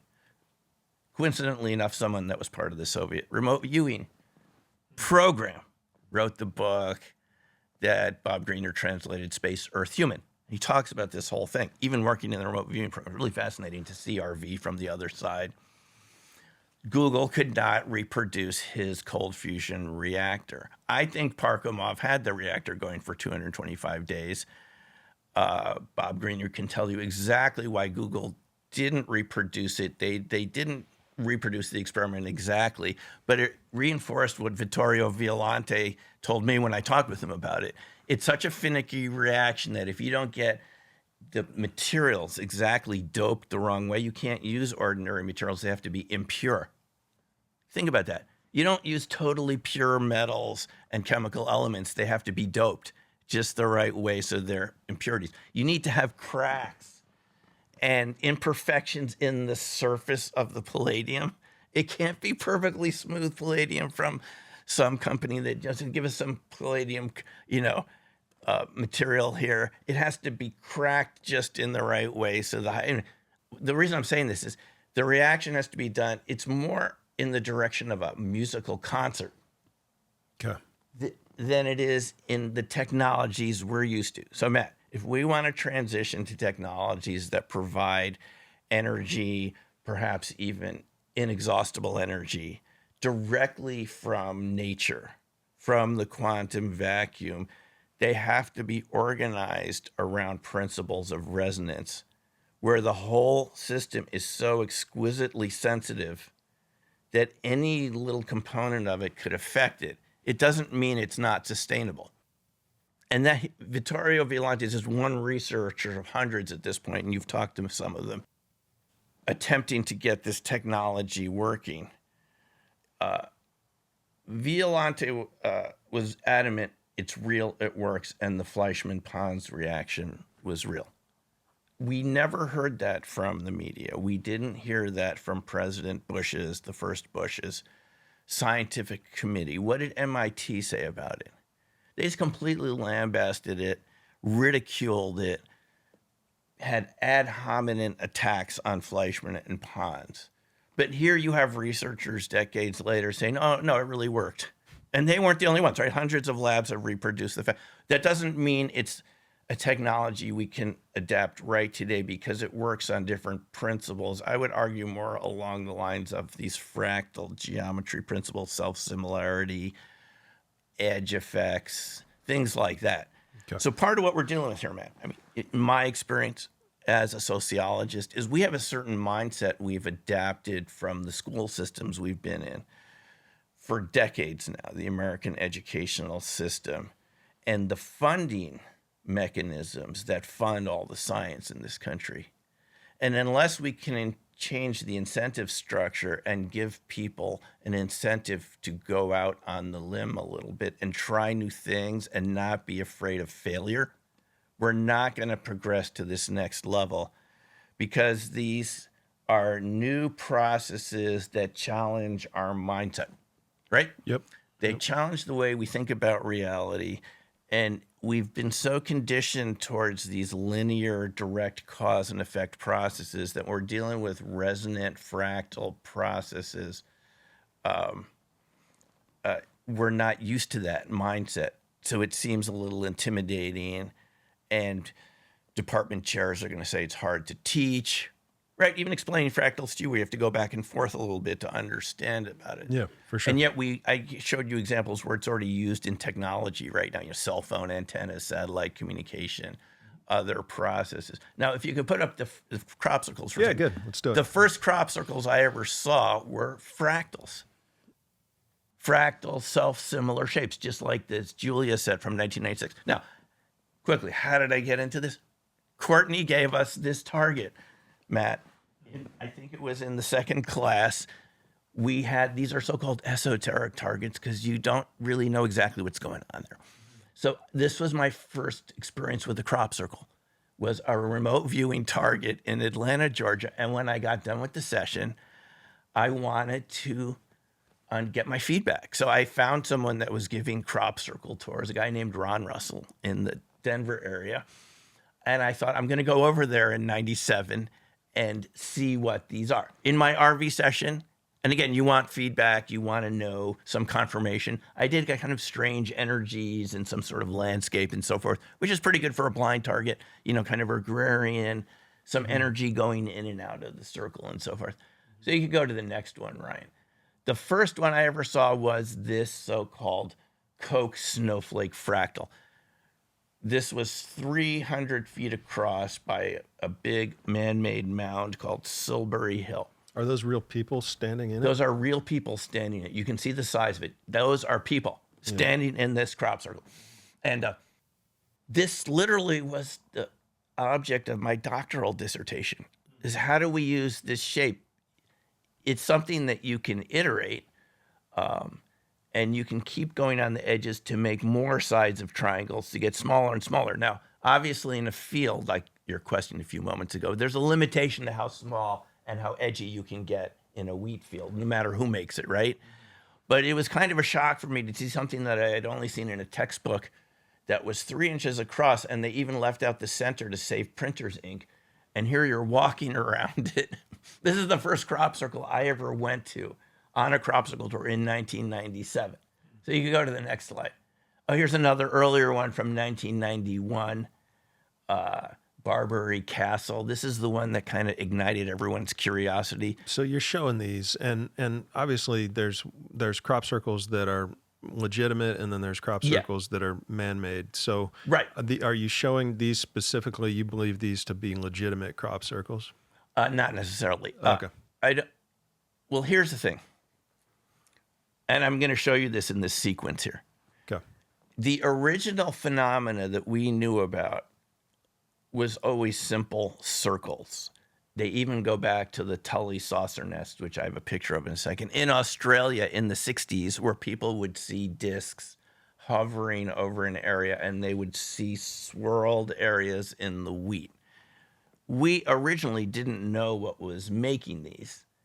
And if you could go one more, you can see how this is a diagram of how it iterates out into the so-called Koch snowflake, has a fractal dimension of something like 1.6 or something, which means it's more than a flat surface, but less than a cube.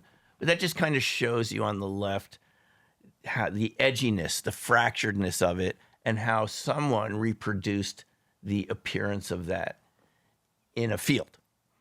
Now, you can go to the next one. Right. Here's an example of some that are seen around orbs, ball lightning. This is a picture from Colin Andrews.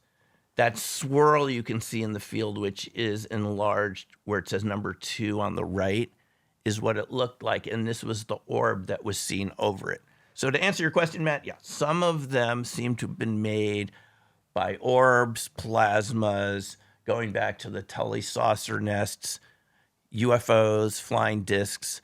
There's a book called The Secret History of Crop Circles by Terry Wilson, where he goes back 100 years.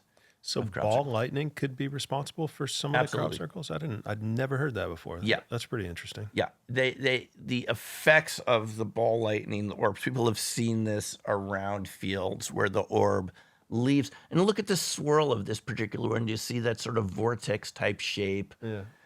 They have that type of topography, ball lightning, energy, vortex, soliton. Right. And they create patterns in wheat that can look like this. That's freaking cool. Because, I mean, then the simple circles. Yeah, yeah. And you can go to the next one. We found that there were strange electromagnetic anomalies. In this particular case, when Ron went into this circle, this is before I started, this is 93, he found his compass was spinning around. Silbury Hill is behind here. It's the largest and oldest earth mound in Europe, in the UK. It's in the UK. I climbed that last summer. You climbed up. Mm-hmm. You're not supposed to be climbing. Oh, then it wasn't that one then. Sorry. No, Matt. I climbed up a legal one. Matt, I have been up on it. British Heritage eventually cordoned it off because so many people were hiking up there. It was eroding the top. But I mean, isn't it amazing that humans 5,000 years ago could make a mound like that before shovels existed? No doubt. They allegedly with deer antlers. Right. But anyway, this area is the site of a lot of strange stuff. Antlers. And he said his compass was spinning around like a motor. In this one in 98, and this is a photo from Busty Taylor, one of the first discoverers of crop circles. It's a private pilot in the UK. We got to know him. This one caused my camera to focus in and out on the ground. It would not take pictures of this. So I'm showing you some of the electromagnetic anomalies. This was in 98. We called this the Hydra Formation. Then you go to the next one, Ryan. This was by Hackpen Hill in 99. We had an electrostatic meter by the late 90s. We were taking electrostatic measurements. We would find that at about the height of a few feet off the ground, you got about 100 volts on the meter, which is something one of your recent guests talked about last week, Michael Claridge, right? About the voltages. It seemed like the sun was always charging these fields, but the pattern of static was different in these shapes. You could see changes. But this particular formation blew out the static meter. When Ron went into this, the batteries died. And we would see this again and again in crop circles, that it would affect cameras, batteries, compasses. Not every single time, but maybe 10% of the crop circles, way beyond what you'd expect by chance, would affect your devices. So something about these vortex-type shapes was affecting the electronics and batteries and so forth. You go to the next one. Right. That's really pretty. Yeah, these are beautiful shapes. Yeah. Is there another crop circle one there? There's not. Oh, okay. I think there's one that says static. Just to show a picture of the meter we used. Is it with an S, static meter? Yeah, so we used this meter to kind of measure. This is a Trek 520 device from a company in New York that made static. And we would find there would be very large static differences in the crop circles, electrostatic. We don't know exactly, nobody knows exactly what static electricity means. People like Gerald Pollack, who've written that book, The Fourth Phase of Water, his new book is called Charged. He doesn't think that's a good phrase at all to use. It's electrostatic energy, electromagnetic energy. But in any case, we would find differences in the crop circles. We had cameras go out. We had batteries. I think there's a couple slides, Ryan. One says camera, 1 through 3. Examples of people's cameras going on the fritz when we were, like this. They would just start displaying images on the screen. Didn't make any sense. After people had been in crop circles. Here's Colin Andrews, a crop circle researcher. Here we were at a formation, and his camera stopped working. Just like that, goes blank. So we had a lot of camera and battery failure there, which showed us that the crop circles had an electromagnetic effect. There was something about the shape of these that really affected this. Now, going back to your question, like who's making them, we found eventually, even though we initially didn't believe this, if you can go to Williams, the Williams section of slides, 4 of them there, that there were circle makers making these at night, no doubt about it. And they invited us to come out during the daytime. They showed us the patterns. These are not hoaxers, at least the ones we met. They literally believed, like what I'm telling you, that it created a strange type of electromagnetic energy, which was kind of fun for people to experience. So they started making more of these. This was during the daytime. This is paid for an advertisement. You can go to the next one. And they showed us how they had done it. And over the course of time, I realized they were very good at this. So even though we didn't initially believe humans could do this, we found they could. And perhaps these larger symmetrical patterns were being made by people like Matt and his groups. I was taken out by other groups at night. And I found even at night, they could make very good, coherent, symmetrical patterns. And that's what it looked like. And that was very simple, and it was just in the daytime. We didn't think that proved anything. But if you could go to one that says math, Ryan, we started to, people asked us if we could start making some for them with paid experiments. We would pay the farmer. In this case, this one was done for Scott Flansburgh, the fellow who was in the Guinness Book of World Records for being able to multiply numbers in his head without a calculator. He was called the human calculator. He asked us to make a base 9 type pattern. So we called it the mathematical matrix. And we were able to make this, and we still got strange effects on our cameras and batteries, one that we made. During a flight over this, Ron said that my Olympus manual camera at the time back then, it used an SD card, totally froze up, starts displaying numbers in the display that don't make any sense. And you can see on this one, if you can go to the next slides, we had someone that was very good, someone I worked for the Queen of England in art, make the numbers for us. But the point is, I wouldn't know how to do this myself, but we found people that could help us do this. And again, the farmer was paid ahead of time, and this is like a science project.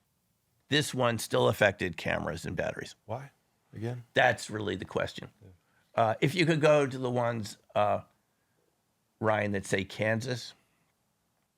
We eventually, on the way back from the IRVA conference in 2002, where we got to meet Ingo Swann for the first time, we had permission to make a small one outside of Hays, Kansas. And if you look at the pictures of that one, all of the pictures came out really strange on a professional Nikon camera that never did it before and never did it again. And this is our own small circle, and there's some sort of electromagnetic energy that affects the cameras and batteries, in my view, from the changes in the distribution of electrostatic energy in the field. In other words, a coherent pattern, in some cases a fractal pattern, can create changes in the way electromagnetic energy works and the way it's distributed, just the shape. You can go to the next one. All of the pictures of this particular formation, there's this with the static meter, they all came out really strange. And this is a traditional camera with film, with silver halide emulsion on the film, and it's affecting our camera. I mean, what energy are we looking at there? Right. It's just we made this. Yeah. Or is it attracting energy? Is it attracting additional energy into the area? And you could go to the last one, Ryan, there. I mean, what are we actually looking at here? Right. Because we were there. We didn't see this with our eyes, but the camera has seen this. Yeah. It's like pictures you would get at haunted locations is what that looks like. Like, I've got tons of them, dozens and dozens of pictures from haunted locations that look like that. And it's almost like it's attracting something or something. Like, go to graveyards and you're going to get pictures that looks like there's cobwebs in the air or whatever. I've got one of my favorites is from Savannah, but I remember just walking around Savannah, just taking pictures all night. You get these weird light anomalies, and so it's almost what it looks like. What my guess, and if Ryan, you could go to the slide that says spherical on it. I had ChatGPT develop some illustrations of what might be going on here, but it's where you get coherent shapes. It's conducive to developing charge clusters. And this is just sort of a mathematical description. We don't have to go through this. But this is what ChatGPT thinks is going on with spiral-type shapes, is that simply spiral-type shapes in wheat, where some of the wheat is now flattened and some is standing up, creates changes in topology. That changes the distribution of energy. And, topology is sort of the science of shapes, and it's been found in physics. One of those earlier slides that was up there with the fractals showed that Sierpinski gasket, that triangular shape that was up briefly, just those shapes alone are enough to create new types of energetic effects purely from the shape. In this case, changing some of the basic permittivity of the field, the basic electrical constant. It's a lot more boring than my explanation, but yeah, but it's interesting. There's another slide there. So do you think that says orb, which kind of goes into it? The shapes can affect the distribution of energy. Yeah. And if you have batteries dissipating really quick, there's a series of slides here. Let's look at one more, and then we'll talk about it. Ryan, there's one that says Devils. It's for Devil's Den or 5 Field Down. A series of pictures from a crop circle by an area. Yeah, so this particular shape caused 3 devices to fail within half an hour. First, my static meter goes to battery discharges. I was with a researcher named Masao Maki, who I didn't know at the time, but he ran a sushi restaurant in Boulder. He was interested in the subject. His brand new Sony camcorder starts getting malfunctions, dirty heads indicator, brand new, shuts off. And then the next slide, you can see what the shape looked like. This is the shape. It's sort of fractal-like because you have circles within circles, that sort of self-similarity. We had to hike all day to find this one. It was sort of out in the sticks. And then a fellow came in with a GPS device, and I have a video of him saying, and I was able to record it because my video camera is still working. He said, I had 14 hours of battery life when we came in, and it's gone. 14 hours of battery life dissipated in a second. That's some technology there. If we can make a shape that dissipates batteries, could you switch it around and have something that charges? Sure. Right? And so he said that the batteries had gotten hot. So you talk to people over a lot of years who've been in these circles, and it turned out the man-made ones were doing this too. So it has something to do with the shape. Ryan, I think there's a slide there that says coherent orb in there. It has to do with the way coherent shapes create coherent matter. We're used to ordinary matter where the particles are just doing anything they want, even though you can't see it. Even in this room, there's just random fluctuations of temperature and energy and so forth, right? From light bulbs and everything. But if we move to this state of coherent matter and circular vortex type shapes move in that direction, it creates changes in physics properties, in this case, permittivity, just from donut-like toroidal type shapes. I know you've had this discussion with other researchers in the cold fusion LENR area. Yeah, for sure. That's what it suggests, is that shapes of things actually create physical electromagnetic effects. And if you can go, Ryan, to one more slide that says Beall. And this is one of the results. I learned this from watching Bob Greenyer's channel. He was sharing results with Russian researchers, and he got back this article the same day from a researcher named Zverblis, who was looking at a KGB electromagnetic experiment in a Moscow basement.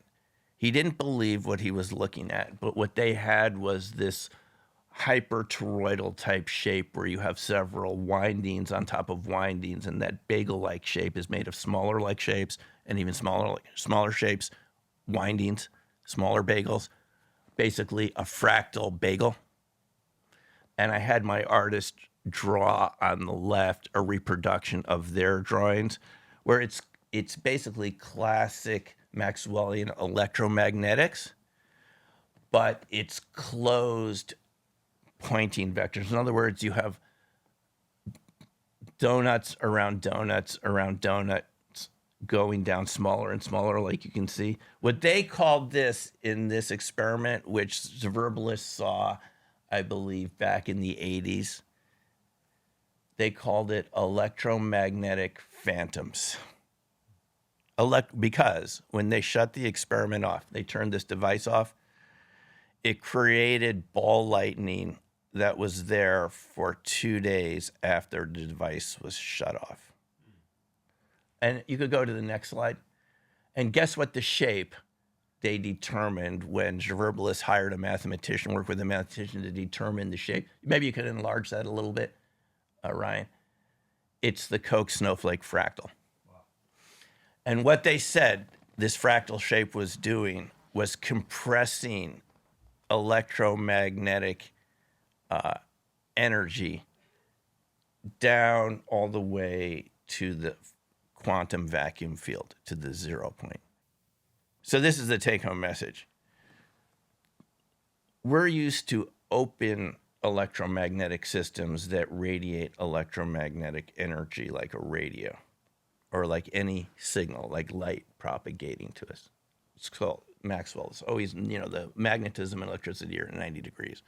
Those are open pointing vectors, as they're called.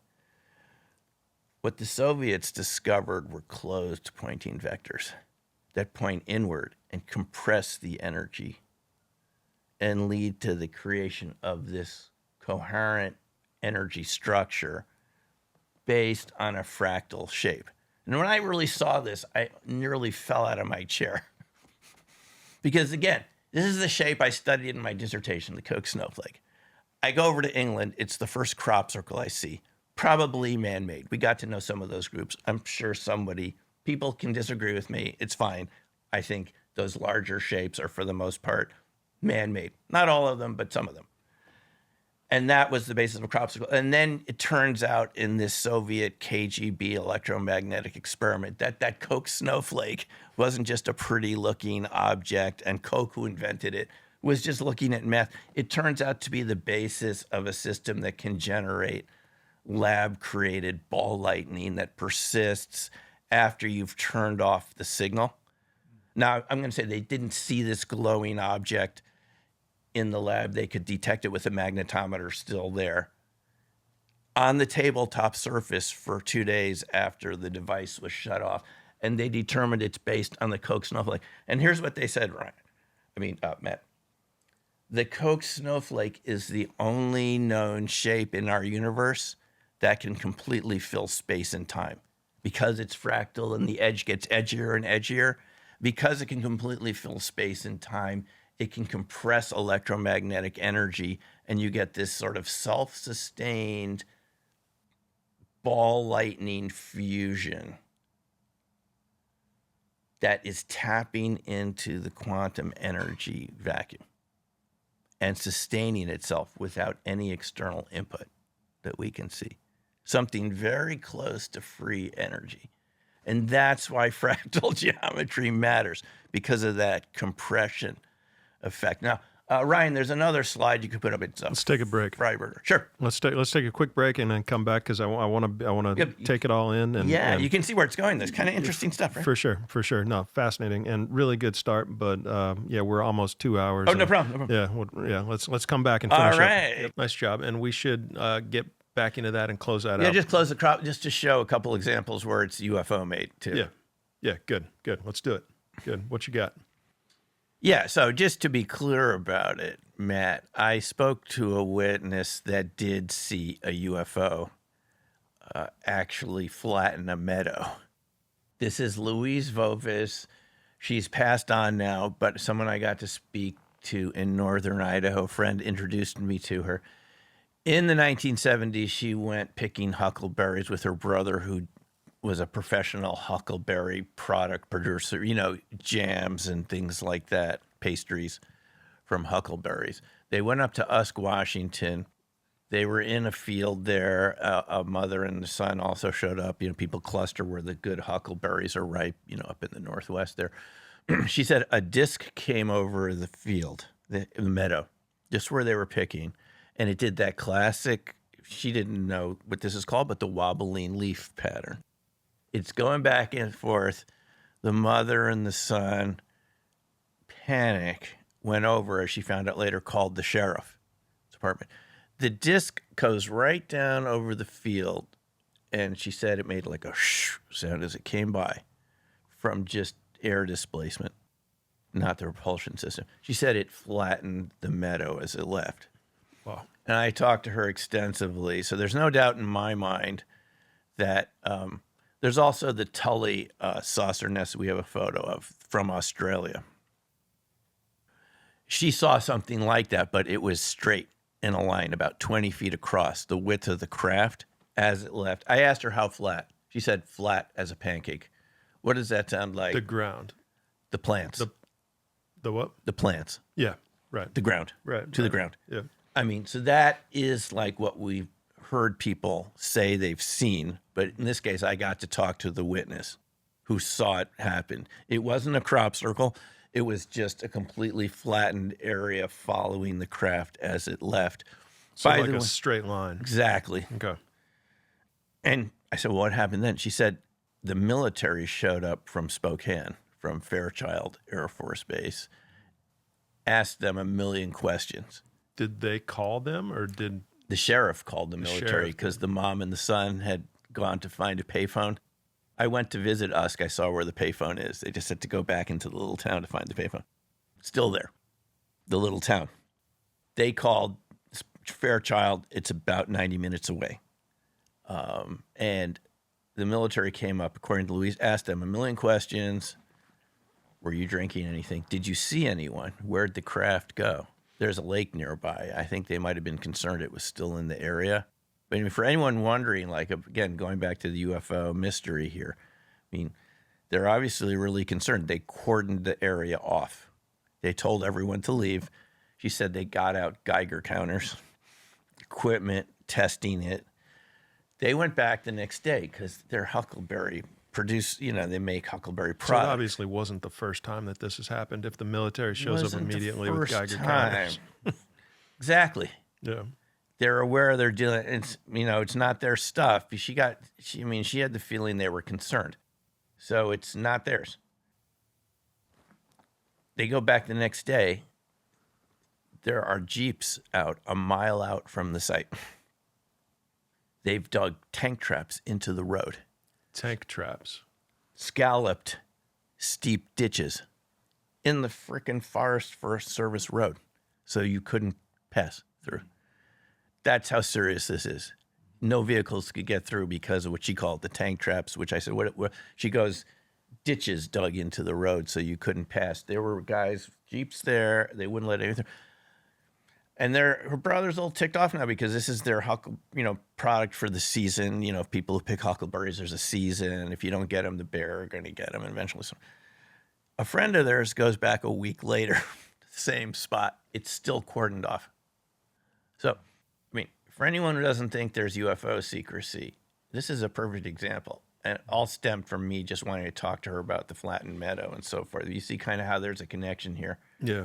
Tully saucer nest people saw discs hovering over the marsh when they went to look. They saw the swirl there. So there's no doubt in my mind, just like in that book, The Secret History of Crop Circles by Terry Wilson. It's a good old book. It goes back many cases of witnesses seeing orbs, discs, UFOs leaving these patterns behind. It's just that I've been able to my, satisfaction, been able to determine there are also groups that make them, people that started imitating those patterns. They found they got a lot of media attention. They're artists, and they liked making them, so they made them bigger and bigger, and they took me out to see some of them. And the main thing, though, was that those are electromagnetically active, too.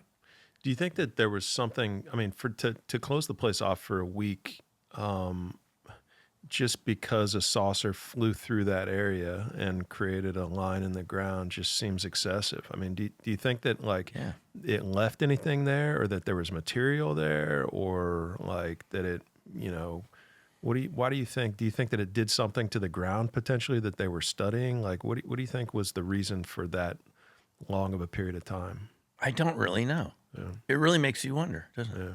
Well, what was going on there? Is it something they knew about? Did they know what that craft was? Did it leave something behind? It's a pretty serious thing to close an area off for a week, but it wouldn't be the first time. You remember I talked to you about that missile security guard, Gary in Minot? Yeah. And this is up on my YouTube channel. He said he was offered crash retrieval jobs. I guess I should point this out. It's something kind of important. UFO crash retrieval jobs. And I asked him about it. He said, going to your question, Matt, he said these were long-term jobs. They wouldn't let anyone with a family do them. You had to agree to be out there for 6 months with no R&R time. You weren't allowed to leave the site. No breaks into town. You had to go out there. These were remote sites along the American-Canadian border. And how big of a crew is out there with him? He never did it, but he talked to someone who came back from one of them. Because someone said to me, Simeon, were those like the Broken Arrow flights, where you had some missing plane or missing nuclear device or something where it's our stuff and it crashed and they got to retrieve it? He goes, no, it wasn't that, because I talked to someone who came back from one. I said, well, what is it? He goes, UFOs. It really was, that's what they said. It was real UFOs out there, unexplainable origin. And our job, he goes, with my security clearance, I wouldn't have been the one doing the literal retrieval. We would have been there to set up a disguise, to make it look like a forest clearing operation or road work. To almost like create actors there to divert traffic, to make it look like something ordinary when behind the scenes it was something real serious going on. So a week, maybe that's not even a long amount of time for what they're looking for. But I mean, it certainly tells us, Matt, that someone's really been interested in this. Some agency, right? Yeah, no doubt. All the agencies. All the agencies, and all like 3-letter agencies. They want to get parts. They want to, maybe it left something behind. You just reminded me of a case. I ran into a woman who lived in Italy by Aviano Air Base in the crop circles. It was a good place to meet people from all over the world. She said she had talked to a pilot from Aviano. I mean, I guess it's a third-party story. I can't verify it. But his job was to launch from Aviano and look for pieces behind where there had been sightings, to kind of cruise over the area to see if you could see anything that had landed or had been left behind. So We don't know what they were looking for, but you saw a UFO, or you've seen a handful of UFOs, I guess. But tell me about this experience that you had when you were a kid with your mom. Oh, well, thanks for asking about that. Yeah, so it was right here in Florida. This is like in prehistory. This is like early 1970s. I think I was about 12. And my mom was a bird watcher. And she wanted to take me down, not my brother or my dad, just the two of us, to go down to look for birds in the heart of the Everglades in the national park. So we're out there in the afternoon. There's no one else around. And I just look up and I see something that looks like a green moon, a green full moon. So I'm looking at it. It's kind of dark and kind of green and perfectly circular. And it's about 2,000 to 3,000 feet up, like just below clouds. I say, Mom, look at the moon. She drops her binoculars, but the moon's out on the horizon that way to the west. She goes, oh, sure. I said, no, Mom, look at the moon. So she said, the moon's over there. I said, well, what's that? And she looks up and she said, Sim. I guess I remember saying, Sim, it's a UFO. We both put our binoculars on it. And the first thing I remember seeing, it had structure. The green shape was sort of amorphous, blurry looking. But when you had binoculars, it looked really clear. And it went from complete standstill to instantaneous acceleration, as it's now called. I mean, it went from standing still to fast movement into a cloud. We saw it disappear into a cloud, this green thing. Was it a small cloud, or could it have come out from the other side and just gone straight through it? Or did it just stop in the cloud? It looked like it stopped in the cloud. Okay. It just looked like it went, I would imagine it was 100 feet across, possibly. It's hard to estimate distance. But so it's like full moon size at arm's length. So it was like it knew that you saw it and it went to go hide in a cloud. It's almost what it seemed like. Yeah. It's just hard to interpret what was it. It almost like it noticed us watching it, us little people, dots down there in the middle of and then we went back to the car. None of the electricity was working in the area. We went to the ranger talk. It's dark. The amphitheater's dark because there's no electricity. The ranger first thing, did anybody see anything today? And my mom says, we saw a UFO. And the ranger said, that's interesting. Did anyone else see anything? Like, you didn't want to talk about it. The people we sat down on the bench, those amphitheaters had benches back then. Maybe they still do.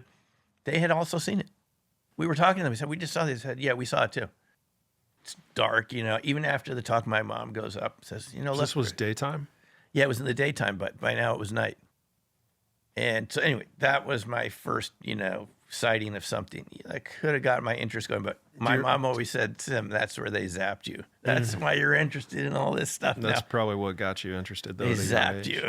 Yeah. And maybe they did. All I can tell you, Matt, is that even as a 12-year-old, that object didn't feel ordinary. I could just feel the vibe of it as a kid. It felt highly technological and cold.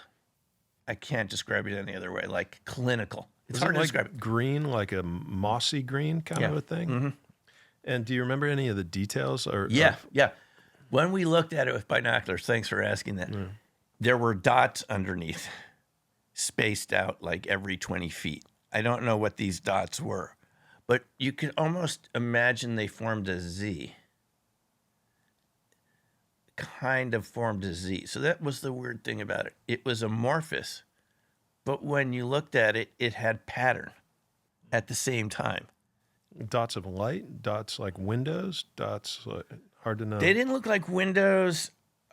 Just as much as I can remember, this is something that's 50 years ago. I know. Yeah, it's tough. But I do remember the feeling of looking at it. It was like some structure beneath a flat surface, a completely flat surface. From a distance, it looked amorphous, but it had an underside. Like maybe it was just a solid object surrounded by a green mist. There was dots, and you could imagine a Z, like the zetas, reticuli. Yeah, but who knows? That wouldn't be their name for it, probably. Zeta reticuli. Be their name. But I mean, that sort of left me. I think it created an interest in this subject matter, especially the ranger's reaction. Because here, as a kid, I'm saying, I was even wondering how come she doesn't want to talk about it. we're right at the end of Project Blue Book around 71, 72. So, the society had been inoculated with these counter explanations that even frustrated J. Allen Hynek. He got tired of it, of the denial. So people were not really open to the subject as they would be nowadays, maybe, perhaps. But that was the same. Have you seen S4, the Bob Lazar documentary? I don't know what is it called? Whatever it's called. Have you seen the new Bob Lazar documentary? No, I haven't. Okay. He's got a poster. I actually bought the poster, and it's in Ryan's room over there, and it has a picture of the saucer that he claims existed at S4. I'd be curious to see if it's similar, if it differs from the one that you saw at all. The color's a little bit different. It's like a dark gray as opposed to a green. But he said that in S4 they had actually printed posters. Yeah, there it is. Right. In S4 they had actually printed posters of this craft in operation outside of the base, and that they were flying this, and that this was a recovered craft. Yeah. It didn't look like that. This is his recreation of it, but no, this was really amorphous. When you first looked at it, my counter explanation in my 12-year-old brain was, we're not that far from Cape Canaveral, relatively speaking, at least compared to New York. Maybe it's an exploded rocket engine. Sure. Kind of what a teenager would think, right? Yeah, just floating. And they blew it up, and it's just the debris. But then that immediately went out the window. This is what witnesses often do to these anomalous phenomena. You're trying to create counter explanations in your mind. Everyone does this. Swamp gas, whatever. But then it started moving. I said, a cloud of debris, even in my teenager mind, a cloud of debris is not just going to instantly start moving from nothing. So that was an anomalous sighting that certainly, it was enough to get me to read John Keel many years later. I started thinking, what did I see? And you start reading a little bit, just here and there. It wasn't a main focus, but seems like today they're either described as having like hard structures, like physical vehicles that are structured, or they're like plasma-based, energy-based. But would you say that this is more of the former, that this was more of a structured craft? It just was both. Both. Okay. It's the only way to describe it. If I hadn't had binoculars, if we hadn't had binoculars, you would have said amorphous plasma energy, dull glowing green. Green of all colors. Definitely green. But once we had binocs on it, there was lines of dots. They weren't bolts. They were too big to be bolts. They were something. There was some sort of underneath structure. And you look at these reports now over the decades, people see all sorts of weird symbols and things on the sides of these craft. Yeah. It's part of the UFO mystery. Yeah, for sure. There's so much variation. In the stuff we got released last Friday, just going back to that previous discussion, it's sort of these things floating around. Your mind could almost say, is it a balloon misidentified or something? But they're kind of uniform in their, at least what we saw in the footage that was released. It was sort of really unidentifiable dots, even if they're moving 90 degrees, kind of strange. But over the decades, and this is, I imagine, where they'll eventually have to go if they really want to be transparent. What about all these other types of objects, the Lazar type objects that people have been seeing for 100 years, right, going all the way back to the so-called airships of the 1890s? And before that. And before, even in those medieval artistic drawings, right. Biblical descriptions. Right. It goes back as far as we can, as far as we have writing. Back and yeah. Basically. Is it so huge that we can just scratch the surface? We all want transparency, but let's say nobody really knows what it is. And that's what Lukatsky's argued recently, James Lukatsky, some of his interviews. He said, if it's true, he said, even if you had the person in the government that knows the most about this, they only know 5%. Right, for sure. And that's a bit daunting for any of our minds. We somehow think, oh, there's going to be a disclosure and it'll just be over and one after we'll figure. No, this is like a big story. We don't even, we're that's part of the reason they can't release, or they don't feel comfortable releasing it, is because they don't have all the facts and the data, and they can't be viewed as the experts, and so they're releasing something that they don't really know a lot about. Yeah, that's got to be right. Does any government want to talk about something it doesn't know very much about? No, nobody. No person in a position of authority or expert on something would ever want to do that. But this clearly needs to be the exception. So what else? We got like one or two more topics to cover, right? You got the Bigfoot topic. Is that a good segue into that? Yeah. All right, let's go there. Yeah. So the way I got introduced to the Bigfoot topic was, I had seen the Patterson-Gimlin film, which most people are familiar with, the scenes of Patty walking across, the forest there. Roger Patterson, Bob Gimlin were there filming it. I saw that in a movie trailer in around 1974, 5. Mm-hmm. Oh, there it is. So I saw this film as a kid. I heard someone else talking about it. They were showing it as a preview to movies in the mid-'70s. They had already turned this into a mini documentary. It was about 10 minutes long. It was like a pseudo logging operation in Oregon, and we're out here where the Patterson, this film was filmed, and we're talking, does a creature live out here? I was exposed to this again around the same time as the UFO sighting in Florida for me. And then nothing for a long period of time. I'm aware that there was a film that came out recently that was shown at the South by Southwest conference in Texas, right? Yeah. Claiming to show a mock-up of this. Like, I haven't seen the film of a practice run, but when I look at the Patterson-Gimlin film and have talked to Bob Gimlin, I just don't believe those counter explanations. I could be wrong. I initially believed crop circles could not be made by people. And why? I had heard architects and people like that, we can't do this. It would take us a week. These crop circles show up overnight. I knew all the evidence, how people couldn't do it. If you looked at my presentations, Matt, from the 90s until I met human circle makers, I would have said no bleeping way humans could do this. Right. So I've been wrong before. And I'm happy to admit when the evidence doesn't go in my direction. Yeah. But still, when I look at Patty with the articulated muscle movement in the legs, let's see that. Where do we see that? If you look, I've seen 4K versions of that film. Yeah. What Ryan just showed. Yeah. You can see the muscle movement in the legs, the structure of the foot, the so-called metatarsal break, because they have footprints from Patty from this scene. And you listen to costume makers at the time, like Bill Munn and others, who worked making these types of monkey costumes for movies in Hollywood, tell us there's no way you could make anything like that back with 67 technology. Yeah, if you're sending people to the moon, you can. If we did that, I don't know. People who are familiar with this said this is the way our costumes looked back then. There would either be a lot of fur by the neck, or there'd be a big gap. There'd be a zipper at the back, and we certainly wouldn't make a female version of it because that's a lot of extra work. When I look at that, to me, it looks like a real creature, just having talked to so many witnesses now. But anyway, I'm so skeptical of this one. That's fine. Yeah. Anyone, people have to make up their own mind about it. Yeah.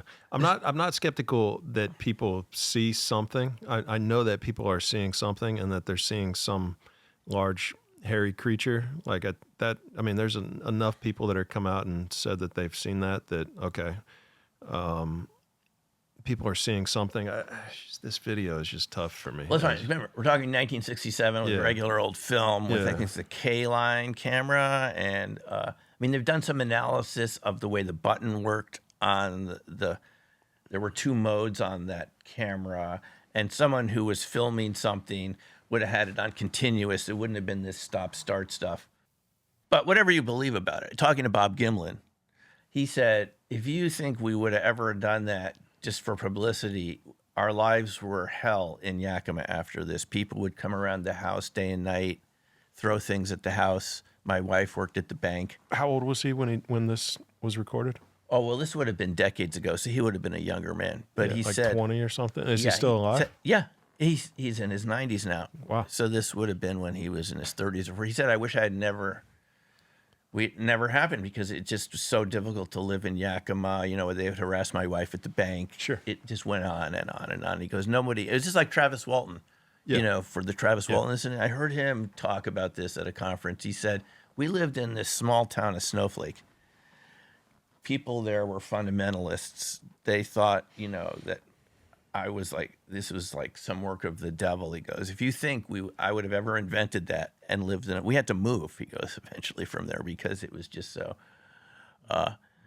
So my view is that it's authentic. But whatever you think about it, I can't prove it. I wasn't there. Yeah.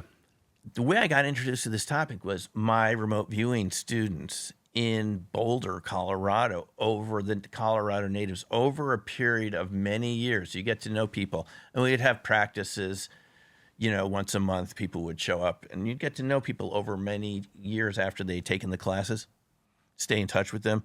They began to tell me their Bigfoot stories. All I had to go on was the Patterson-Gimlin film I had seen in the early 70s, because this is something I really researched. Now, it did happen to be true that my sociology department was right below the anthro department at Washington State University. And as I was mentioning to you, you know, there was the main academic researcher at the time, Grover Krantz. He was still there in the 80s and 90s when I was a grad student. He was just one floor above me, and I know people that used to spend time with him. But I was not focused on these subjects at that time. As I was showing you, I was looking at fractal geometry, and we didn't know quite the connection to these subjects, but I was pretty focused on, you know, doing my dissertation. You know, as a grad student, it's like, you know, you're pretty focused. So I never talked to Grover. I might have seen him around, but it just happened to be someone that was studying it was right there in the same vicinity, because Washington State and the inland Northwest, Blue Mountains, that whole area had a lot of Bigfoot, Sasquatch activity, and Grover Krantz had a lot of footprint casts, which he gave to some people I know, actually, gave them away. But I didn't have much contact directly with the topic until my students started telling me about it over time, and I started to see a pattern before I started going to conferences. The original stories I heard was a woman who was outside of Colorado Springs in an area called the Black Forest. And she said she was just going to sleep and this image of a Sasquatch face appeared in her mind's eye. She heard a very loud howl, and she's not sure if this is just in her mind or not, but her roommate downstairs had seen a huge orange-haired Sasquatch jump up on the deck and look at her right through the French doors in the kitchen. And Barbara, who's upstairs, it had left by the time she got down, but what her friend described was exactly what she saw in her mind's eye. Same sort of flat face, kind of typical Bigfoot, part human, part ape kind of mixed look. And she heard that really loud howl, which I've talked to many people now have heard this sound. Another fellow was camping by himself. In high school, he was up in a place called Netherland in the National Forest area up there. He said in the middle of the night, the zipper opened on the tent and he was pulled out at rocket speed 30 feet. And he couldn't get out because the G-forces were so strong, and he's 6'4". He was a paratrooper. He served in Iraq. He's huge. And then yet this thing was able to drag him like he was just a piece of straw. And he screamed. It let him down. He popped his head out. Nobody there. He was the only person when he went to sleep in the campsite. And when he looked up there isn't anything there, but it was able to just pull him out. And now I've read other cases, heard other people describe the speed at which your whole tent is pulled or the sleeping bag. It's really fast, uphill, like beyond ordinary human strength. But then he had another story. His dad was a high-ranking person in the Air Force, worked in Colorado Springs in that military complex area where NORAD's based, and a whole bunch of other, Fort Carson, a whole bunch of other military bases. He said they were driving through Woodlawn Park back down to Colorado Springs one weekend, and he said a huge Sasquatch crossed a 20-foot state highway in 3 strides. He says, and walked over a 4-foot fence without even slowing down. His dad just totally froze up and then later said, that was a bear. You're never to talk about this again. The time he got home, the mom saw something was wrong. She asked him, and she had lived in Michigan. She knew about this, so she said, you guys saw a Sasquatch. So he had seen this, and he was really surprised at his dad's reaction to it. So these were a couple of cases, Matt. A lot of stories, a lot of individual accounts of it, for sure, all over the world, all over America. What do you think that it could be? Like, do you think it's a physical, do you think it's a creature that exists on the planet today? Do you think it's alien? Do you think it's spiritual? Do you think it's what do you think it is? You can only go by the evidence. And there's definitely aspects to it that make it not seem like an animal or an ordinary creature. And we were talking about, one of the first things that really surprised me about it, I started going to conferences. There's a museum in Beall, the Beall Sasquatch Outpost, went to the museum, looked at the map of the distributions of sightings and evidence in Boulder, Denver area, and so forth, the Front Range. I was really surprised that the first witnesses I ever talked to described the same phenomenon we saw around crop circles, which was that the batteries and cameras were affected. They would say their iPhone would stop working immediately, batteries would drain, cameras stop working, but it went beyond that. That there would be time loss. All of a sudden, they're back in their vehicle, don't remember how they got there. The last thing they remember is just raising up their phone to take a picture of the Squatch. The next thing they know, they're back in their vehicle, things like that. And it got even stranger than that. You had people talking about transparency, invisibility, shape-shifting, that sort of thing. And these were witnesses. Some of these people I talked to, I went to Dave Paulides' conference in Kalispell, Montana, a couple of years ago. The first person I talked to said they had never been to a conference in their entire life, any conference. So you ask them, what motivated you to come to this one? Well, when I was a teenager, I was on my grandparents' property up in Montana. I saw my dog crouched down low, staring at something. I looked, it was sort of like a juvenile, typical Sasquatch. She said, in front of our eyes, it literally pixelated. It digitized, she said. That was the word she used. I said, you mean like pixelate? She said, yeah, turn into little points of light, and then it's gone. But then you talk to other people who've seen the same thing. Some people have called it the predator effect. It was referenced in the Flash of Beauty film, Paranormal Bigfoot. And so what we look for in science are these patterns of data. So what you see from all the patterns of data is it's both flesh and blood type creature. Some people swear, look, and they've said this to me, it's just like a physical thing. There was nothing paranormal weird about it. But then you talk to other people, Ron Moorhead, Sierra Sounds. Never, they said they were like invisible. You would record the sounds, but you couldn't see what was making it, even up close. Same sorts of things. Ron Moorhead described orbs, strange lights coming through, strange sounds like a gong ringing right over. So what you have is what seems to be a flesh and blood creature that's generating, what we call paranormal effects. But Matt, when you look at the effects, and I saw a crossover with crop circles immediately, you're getting some of these strange electromagnetic effects that you get around what we call coherent matter. You're getting this sudden change in temperature.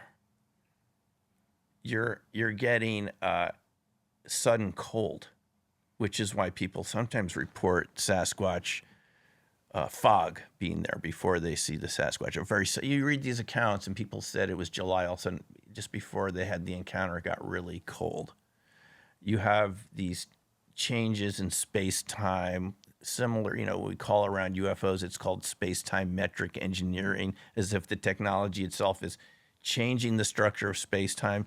You got these sort of time bubbles around Sasquatch, people missing time, and you get directed sounds where one set of people will hear what they call the loudest growl, howl, mixed between a Tyrannosaurus Rex and a pterodactyl screaming. and yet people 100 feet away didn't hear anything. And I've talked to people who've experienced this. It was so loud they felt like it was being like, they compared it to being in front of loudspeakers at a Black Sabbath concert, where if you've ever been to concerts when you were a younger person, you can feel your almost internal organs vibrating, that close to the speaker. This is what it's like being near a Sasquatch hall. Post Malone a few years ago, and Jay-Z a couple of years before that, and I needed earplugs. So I didn't. Yeah, it's not particularly good for your ears. And later on, you wonder, gee, I wish I had worn earplugs. Way too close to the stage. Well, I had earplugs at my Zeppelin concert in '77, so I was prepared. But so none of that seems like the 1970 video. No. It just seems so far removed from the technology that we're looking at, like a big monkey man walking and taking big strides and looking back at you, to now we can't even take a picture of it because it's so far advanced. It just here's what I think. As it has a large set of phenomena that are associated with energy vortex patterns, coherent matter, and so forth. And if you look at what people report around tornadoes, you also get some of the same symptoms. You get this sudden cold. Oh, the quieting effect. You've heard people say that the forest became really quiet. Yeah. If you look at ball lightning accounts, people report the same thing as ball lightning comes over. They will say they couldn't hear the sounds. I was listening to an account recently where a guy, he had a gun with him and he shot it over the head of the Bigfoot creature just to scare it away. And he said it was like there was a silencer on the weapon. There was no sound. So there is actually a name for this. It's called the acoustic shadow effect. And you also get this around changes in states of matter. So to answer your question, Matt, just kind of, this is a long-winded explanation. It is, in my view, a creature that's naturally endemic to the Earth. And because it can exhibit these exotic physics effects, and we do have these exotic physics effects, not from Patterson-Gimlin. There are plenty of cases where people just see it walk across wherever they are, and you don't get these effects, but you do get them some of the time, and Ron Moorhead describes those in his books. By the way, there's a movie coming out about the Sierra Sounds. It's called Voices in the Wilderness, and it's by the same production crew from Flash of Beauty, and it's about Johnson Brothers' Ron Moorhead experience and some of those strange effects they saw around the hunting cabin, the sound effects. If you look at this coherent sound, directional sound, this isn't what we normally experience. Sound usually propagates all over the place. This is like sound like a laser, like a sound laser. It's all consistent with a creature that can generate coherent energy, coherent matter, and it's not a total stretch. You can do it with sound. There's a whole line of cold fusion research, as you're probably aware of, from cavitation. What's cavitation? Sonoluminescence, using sound energy to create little bubbles that then collapse and generate a lot of energy. That's a whole line of research in linear cold fusion, alchemical transmutation, people who've done those sorts of experiments. Alexander Shishkin just comes to mind, a Russian researcher, and others. Mark Leclerc, who've used sound energy to generate these energetic changes in materials that generate every element in the periodic table. That's moving in the direction of coherent matter. So my view of it, and people can disagree, you could disagree, is that this is a creature that is maybe older than humans, that learned how to use natural phenomena from nature to generate coherent energy through sound. And there's another way they could also do this. They could be generating charge clusters purely from walking around with the amount of the fur that's been found from the hair. As you're probably aware, it's very fine hair. It can be developing electrostatic charge clusters. You have their ability to vocalize. According to Ron Moorhead, Scott Nelson was the Navy cryptologist, guy can speak multiple languages. I've heard him lecture about these Sierra sounds. Okay. It's definitely a language. These are the sounds. People can look them up and hear them. Do you think it's one creature? Or do you think it's multiple creatures? Oh no, there's thousands and thousands of these sightings. These have No, I know, but is everybody seeing the same one, or are they seeing a full species? It's a really good question. The strange thing about it is there are all these descriptions of what they look like, and even people in the same hiking group can have 3 different descriptions. Some people in one group, I've heard from 4 people, one person said it looked like a caveman, which I've heard from other witnesses. Okay. Other people say it's more ape-like. Then their descriptions were in the same sighting, it looked cat-like. So does it even have a definitive look to it? But yeah, we don't. But that doesn't answer the question. No, we don't know, Matt, if there are different species of Sasquatch or. I certainly don't know. But I know we've progressed from the idea, at least from the Grover Krantz days. Jeff Meldrum recently passed on, had the same view that it was some sort of indigenous geographically ape to the country. The sightings are North America primarily, right? It's all over the world from what I can see. I mean, they have sightings in China that's there. It's called the Yeren. Australia is called the Yowie. As we were mentioning at dinner last night, I mean, there are hundreds of Native American words for this creature and all the way down into South America. I was talking to someone from Central America, and they have their own version of these creatures. So really, we don't know. I don't know. Is this, as some people have suggested, a creature that can project a shape and a look to it? And it doesn't look like what we think it looks like. It's just good at projecting a certain image, however it does it to our mind. Or are there multiple species of this creature? But I think to answer your question, and I do want to answer it, it's not that just because it demonstrates what we call paranormal abilities, that it has to be from off planet. It has to be something that's, off the charts scientifically. I think if you look at the nature of electromagnetism, like we were looking before, ball lightning, closed electromagnetic systems, anything that can create compressed energy, compressed magnetism. And again, it can be done through sound. It can be done through charge clusters. If you can do that naturally, and I mean, there's no reason to think something that's been around for a long time wouldn't be able to develop that. You're going to be able to create all these effects, including directional sound, temperature changes. Temperature changes. I mean, this Gerald Pollack talks about it in his books that I've just mentioned, Charged. But Fourth you can't state of water. shape-shift. It's called vortex cooling. You can't shapeshift, though. You can't learn to develop that as an advanced Earth species, right? Can you turn into something that looks like 3 different things to 3 different people? We mentioned the Lockheed Martin patent systems and methods for generating coherent matter waveforms. Coherent matter, wave beams, and matter.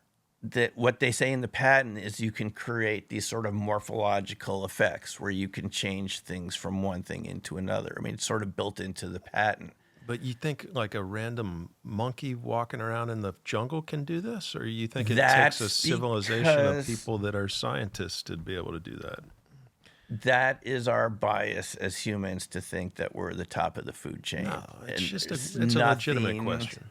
It's a legitimate question. I mean, in that question is the assumption that if we can't do it, no one can. No, it's not. It's the assumption that it's not even an assumption. It's a question. I'm asking a question, not making an assumption. The question is, don't you need computers to be able to do that? To be able to develop that kind of technology? You can just do it with the Absolutely. Okay. I'm just telling you, if you look at Gerald Pollack's work, he says that vortex energy structures are the natural structure of nature. It's built into all of the cold fusion, low energy nuclear reaction research. It's called an energy vortex soliton. You can see it in a whirlwind or a whirlpool in a stream. There's a guy, Chris, in Australia, that's working to develop that kind of fractal bagel structure I showed you. We're told is doing some research with support of the Australian government. the idea, he's done a lot of videos showing us these vortex solitons just in streams. Right. So my argument would be that this is part of how nature works, and we're the ones that got cut off from some of these natural processes. And I mean, this is what I argued in the Flash of Beauty movies. No other animal has figured this out except for this one animal that nobody can really see. You can look at animals like cuttlefish that can instantly turn transparent. Now, you and I can't do that, but here's some animal from the ocean that can instantly become transparent. Octopuses can change their color very quickly to match the background. So I would argue that what Sasquatch, Bigfoot, Sabe, whatever name you want to give it, Bigfoot is probably not the right name for it, because when you call it Bigfoot, what's going to happen is you're going to say it's a monkey, and how could a monkey do that? But maybe it's not just a Bigfoot. Maybe it's not just a monkey. Maybe it's something that just has these really evolved abilities. And maybe as hypothetically the top predator on the planet, predators are good at staying hidden. They're good at outwitting us. And as I suggested before, they're more evolved than us in some ways. They know how to do these things that we discover through technology. I remember seeing Ray Bradbury give a lecture when I was at the University of Arizona in sociology. And he said, all technology is an extension of nature and the human body. He goes, a car is an extension of your foot. A gun is an extension of your hand.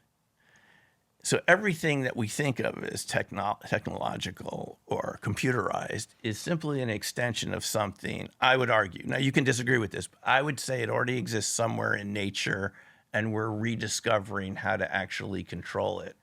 Electromagnetism being the perfect example. It already exists, but then we come along, develop coils, totally. Things like this. I know that anything is possible. And my question is trying to get at the heart of what is this thing? What are the possibilities for what this thing could be? And so if one possibility is that it's alien, if it even exists, then one possibility is that it's alien, and another possibility is that it's a monkey, then I feel like it's more likely that the alien would have developed ways to shapeshift and use nature to be able to make yourself appear like you're three different things to three different people, and to turn invisible, and to change colors, and to stay hidden, and to do all these supernatural things that this thing seems to be able to do, as opposed to a monkey.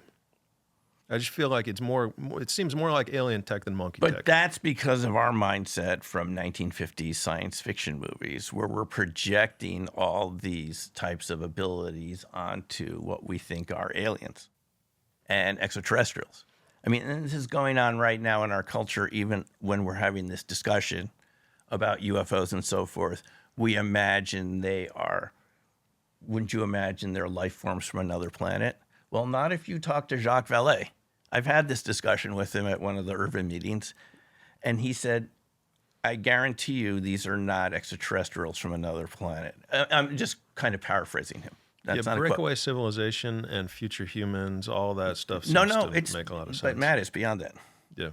It's some intelligence innate to the planet that projects itself. And I'm not saying this is necessarily what UFOs. I'm just pointing out this argument we have to consider from Vallée, that this is something indigenous to the Earth that projects itself to us as looking like extraterrestrial. So that's why it changes from airships to flying discs, right, to triangles. Why does it change over the decades? It's adapting itself to what we expect to see out there. And there's another possibility too, is that our minds are literally projecting something onto it because it's so hard to decipher what it is.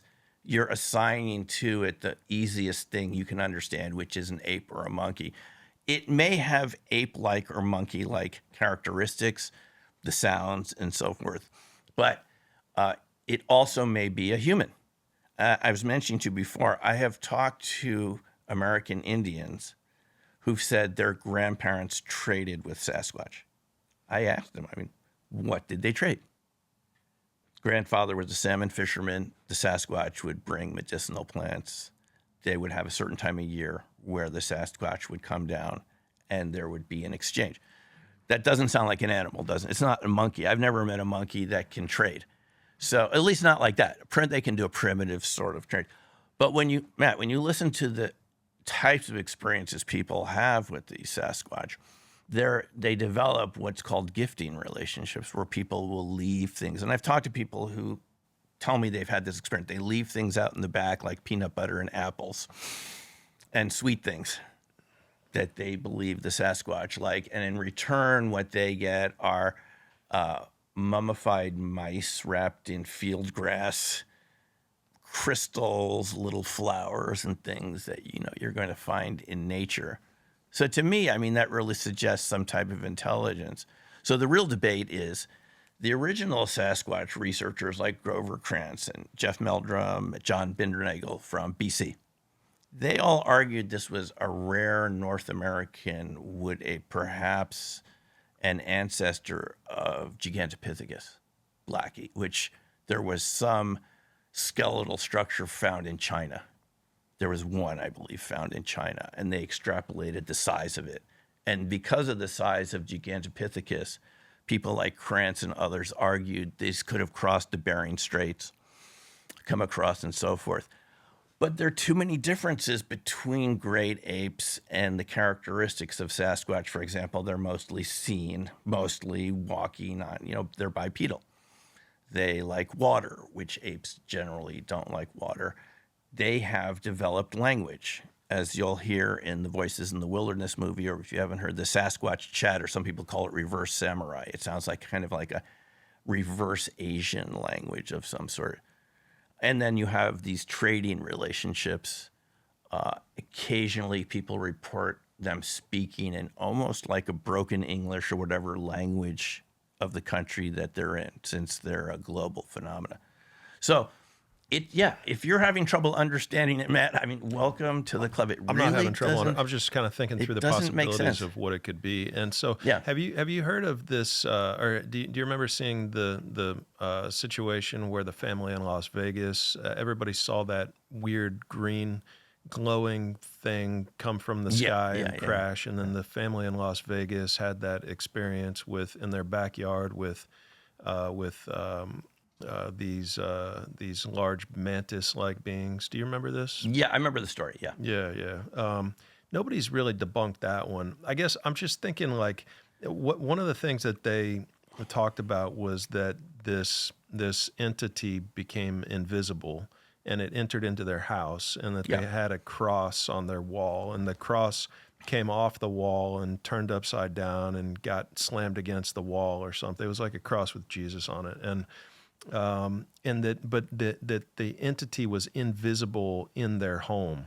Yeah. And I guess when I hear you talk about Sasquatch becoming invisible, and I start to think about the size of it and how tall the mantises are and how tall the Sasquatch is, and that it can shapeshift and that it can become different things. And then I start to think, okay, well, if we're in the woods and we're out there and we have these sightings in the woods and people see this big tall entity in the woods, maybe a mantis would just transform itself into some type of a Sasquatch-looking thing in order to blend in with its surroundings or something.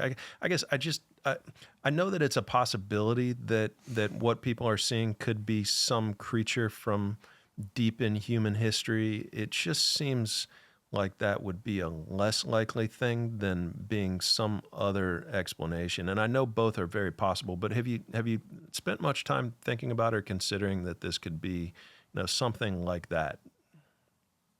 I think we have to go on the historical evidence, and we're not the first ones to encounter these creatures. There's a long history in Native American literature and oral history. Yeah. They all have different legends about it. Yeah. I asked I used to work on the Navajo reservation. A lot of psychedelics being done by the Native Americans, and I mean, for sure. And ayahuasca, people are seeing jaguars constantly in North America. So I think you gotta you got to kind of take into account that a lot of times with hallucinogens, you're going to be seeing some crazy shit. No, but they have very specific stories of these, Matt. I was talking to a Navajo person. I used to work on the Navajo reservation. I was talking to one. I didn't know about Sasquatch back then when I was working there during college, and they never brought it up. But I asked him, what do you call it in your language? He said, he thought for a second. He said it translates, it's related to Yebiche, which is some of their spirit entity dancers. He called it huge monster. And he told me a specific story, which is very common. You hear these stories all the time of a little girl that disappeared while she was sheep herding with the family. They sent out a bunch of folks to look for her, didn't find her. They go even deeper into mountains. Still don't find her. A week later, she comes back. Where were you? She said, I was with these big, hairy creatures. And they said, oh, bear. She goes, no. They ate like humans and they walked on two legs. And this is not a unique story just to this particular Navajo person. Everybody got that crazy uncle. Everybody got that one crazy uncle. I guess so. But, I mean, you get these stories from a lot of Native Americans of disappearing, but they're not all as friendly as that, let's be honest. Right. I talked to one person who said his son married into the Muckleshoot tribe, I believe, in the Northwest. And they told him that these were just fearsome creatures that would come down, kidnap people, and that all they would find would be the bones. So you have these full range of, up to the present, full range of, but they're not likely to talk about it. I found out that even in Native American culture, they won't share stories outside of their particular clan about Sasquatch. It's that they won't even tell you what they really call it because they're afraid that would summon it. So I respect your idea, sure, psychedelics and so forth, but we have too much physical evidence and too many physical stories from these people that just seem very believable. People disappearing, coming back, kids and so forth. It's very similar stories with the kids. They seldom hurt the kids. They just seem to spend some time with them, and then the kids come back. So, have you considered Denisovan as a potential? Yeah, there's Denisovan, but it simply doesn't fit that type of evidence. I think if it was just an ordinary creature, flesh and we'll call flesh and blood, 3D like you and me, I think any other animal, we just have so much more evidence about it. But I mean, I think the size of these creatures, they can be really big, really huge. And you kind of wonder, how does something that is that huge remain hidden? It's a paradox. It's like the bigger you are, usually the normal, the easier it is for you to be seen. And yet in this case, they can very hard to detect. But if they're using some of these natural methods that I suspect, using sound, charge clusters, and so forth, the researcher Ken Shoulders, you might have heard of, who developed microelectronics for NSA and other agencies, again, the systems for circuit boards, masking techniques, he developed this whole idea about charge clusters. And he described the idea that they could have an invisible state. We're talking about ball lightning. And Ryan, if you wanted to put up any of the shoulder slides, he's someone that's sort of a pioneer in the cold fusion field. But when I started reading his research, he suggested that these charge clusters, because their permittivity is slightly different, which changes their speed of light relative to us, they can be decoupled from our reality. Here's an example of charge clusters that actually happen to look, from Ken Shoulders, that look like fractal patterns. We were talking about fractals, like tree branching structures. That's how these charge clusters develop. And when you look at his research, he described a completely decoupled set of phenomena that are not in a parallel reality. They're in our space, but they don't couple into ordinary objects the way we're used to. And he described them as black organizations with ghostly properties. I mean, what does that sound like to you? Because when I start reading those words and I'm thinking of all the stuff we call paranormal, I'm beginning to think that paranormal is just another level of electromagnetism along the line of ball lightning, micro ball lightning, the stuff that Dr. Takayuki Matsumoto in Japan studied with some of those phenomena if you look at his writings. But here's Shoulders. You can go to the next slide. Next, Shoulders describing this dark universe, possibly dark matter. I mean, here is a top-level research engineer who worked with Hal Puthoff, by the way, who is founder of the remote viewing program, also worked in OSEP, as we found out recently when he presented to us in 2018.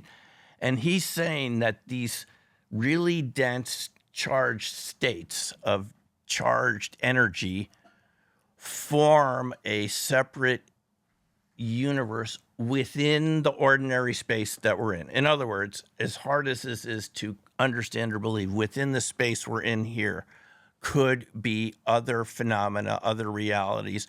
And it's borne out by the ball lightning researchers who tell us that there is a type of dark ball lightning, black ball lightning, that can embed itself in materials and metals and stay hidden for days at a time.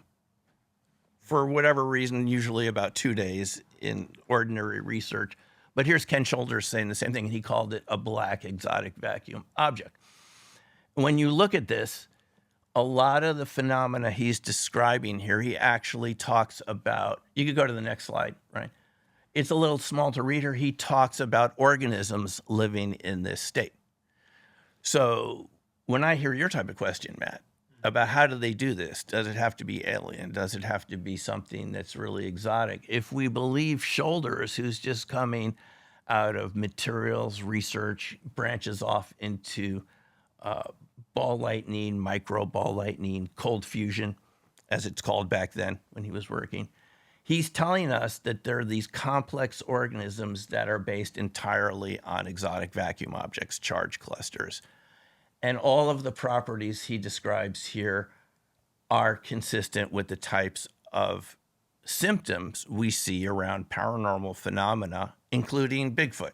The temperature changes, the sudden silence, the strange electromagnetic effects that seem to knock out cameras and batteries. And by the way, as you're aware, this also happens around UFO sightings. You get battery failure, camera failure. So you begin to wonder whether this whole range of phenomena we call supernatural paranormal is this type of what the Soviets called electromagnetic phantoms, closed electromagnetic systems with highly dense charged structures. You go to the next slide, Brian. Here he says it right here. One of the things that's usually not mentioned is the likelihood of black organizations with ghostly properties that operate without our being able to see them in any presently available way. Now, Matt, when I read this, I think Bigfoot. You don't have to agree with me. No one has to agree with me. But when I read a really good scientist like this saying, I can show you just through quantum physics properties why you can get structures based on dense electric charges, basically electromagnetic condensed energy, microball lightning, going into an invisible state, what some people call black ball lightning. And I asked Jay Stratton, who worked in OSEP, if this is what they saw out at Skinwalker Ranch, because you're aware of the James Lukatsky books, and Jay Stratton worked in that program too. And these are the people that are preparing the witnesses to brief Congress. There's a whole really strange side to this research. James Lukatsky came up against it. He talks about it in his books. They wanted funding from other intel agencies, and they got this type of reaction like, that's weird, paranormal woo-woo. We're a new intelligence agency, DHS. We don't want to be associated with that. But when I read someone like Shoulders, and he's talking about that in the context of cold fusion LENR research, and he's saying, look, this is going to lead to other types of life forms with and energy within this ordinary space that's decoupled from our reality. So it's not going to be easy to detect. I think of all these phenomena that we're just talking about here, and I'm thinking, you don't need aliens. You don't even need extraterrestrials. It's indigenous to the Earth because it's indigenous to electromagnetism. The technology's there for sure. Yeah. Yeah, no doubt And about it's that. part of nature, so it's not inconceivable Yeah. that organisms that have been around a long time, maybe even longer than us, who are our relatives on the hominid tree of life, related to us in some way. This is why they look like us. Somehow developed these abilities over time, the ability to develop coherent energy vortex patterns. Wouldn't they be more successful as a species than, I mean, because there's like 6 of them right now. I mean, there's so few sightings out there that like it's just such a small group. 6 sightings of Sasquatch? Compared to 9 billion human beings. If you've got this species of hominoids that is able to do all this stuff, and there's just a handful of them based on the sightings that you see out there. I mean, why wouldn't there be 90 billion of these Sasquatch all over the place? Well, there's a lot more than 6 sightings. I mean, even being... Not 6 sightings, 6 Sasquatch. Like, why are there so few? No, there are tons of sightings. If you look at the BFRO website, there are new sightings reported there all the time. You need to keep in mind one thing that I think is important, whether it's Bigfoot or UFOs or any of these phenomena, it's underreporting. It's what we call bias in Why don't statistics. you think there's more Sasquatch than humans if the Sasquatches are so far more advanced than humans? Do they Well, not? let me just continue my thought here. I think it's underreported.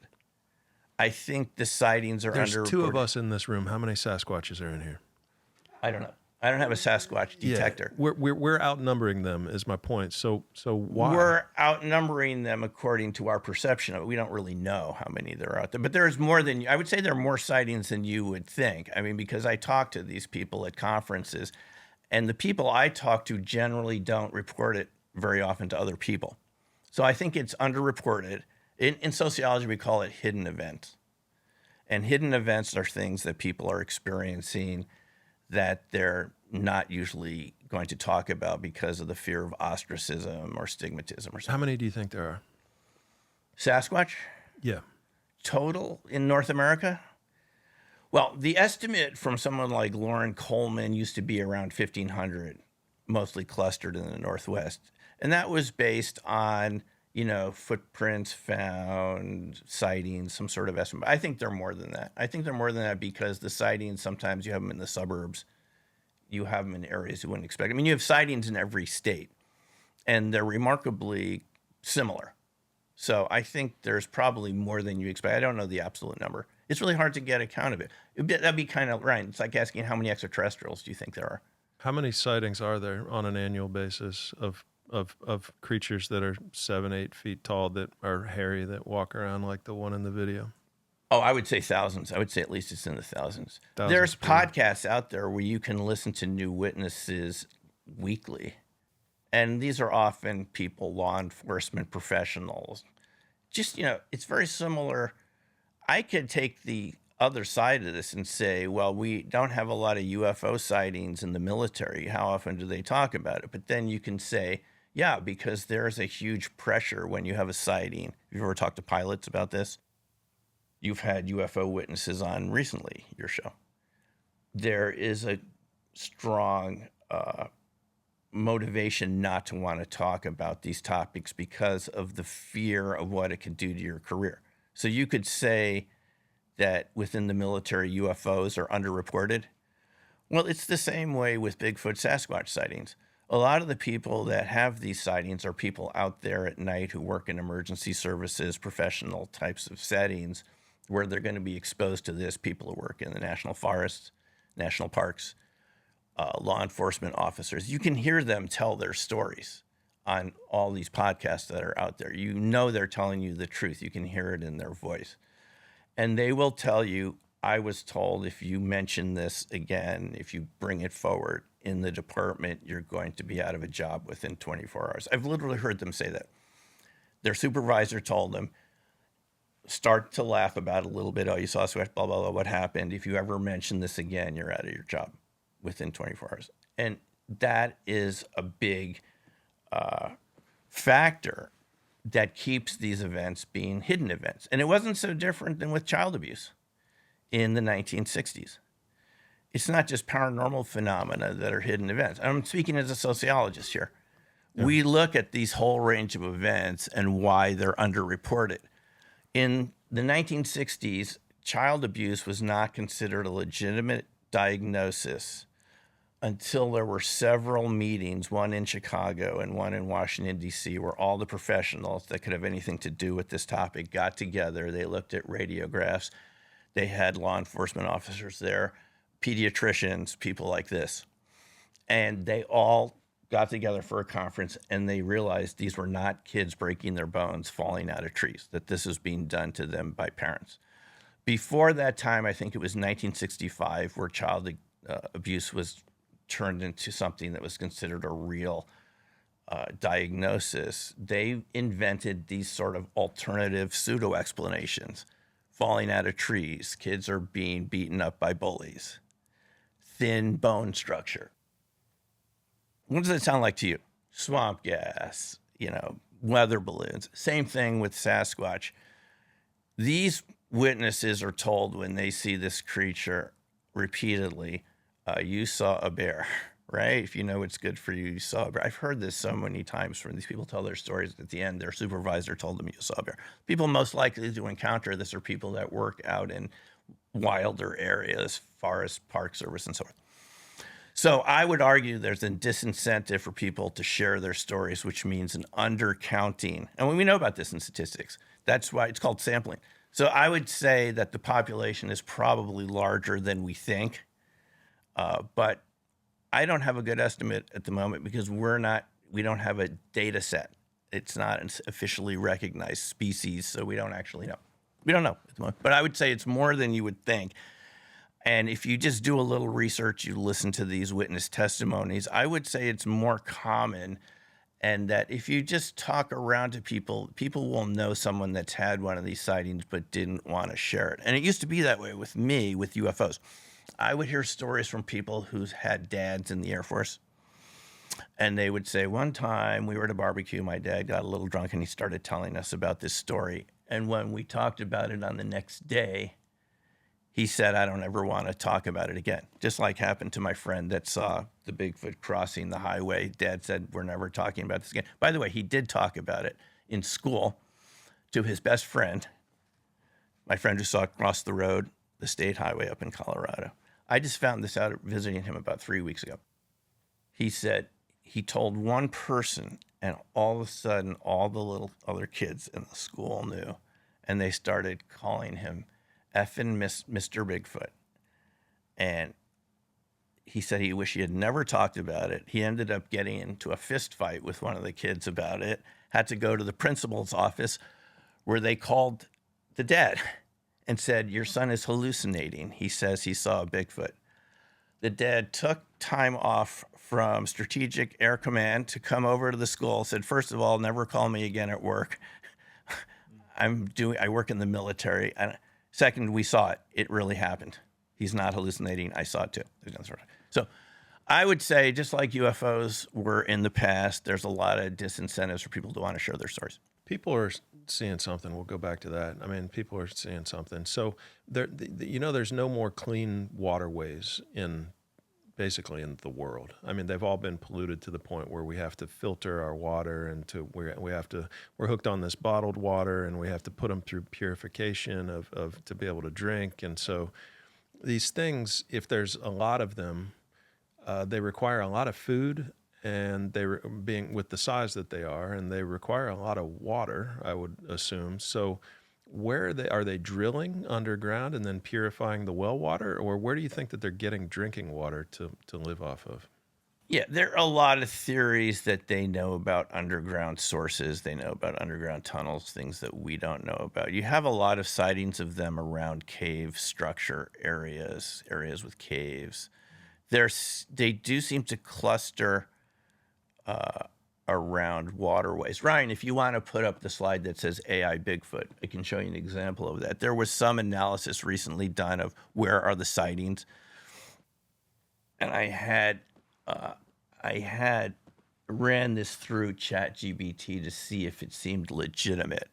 And it said, yeah, there are these patterns, but it's more explained by coherent matter, what you've been talking about, than by these patterns that we see from AI. But they are seen in proximity to water, which would be why but we drink that water too. I mean, sure, it may not be super clean, but that's what they've got to go with. So, and I live out west. There's a lot of places out there where you find running water and naturally occurring running water. But sure, Matt, they would be exposed to the same sources of pollution that we're exposed to, including microplastics and these sort of pseudoestrogens that we're exposed to from decomposing phthalates. And so this is something I think about too, is are they affected like other wildlife would be? They've seen effects of some of this plastic pollution in salamanders and toads and things like this. So, I mean, these are good questions, but without a good database, without a comprehensive investigation into the subject, and I don't think, going back to our discussion of UAP, I don't think that can happen. We're asking good questions here, but we can't get the answers until we have some good research. We're just starting to do that with UAP, UFOs.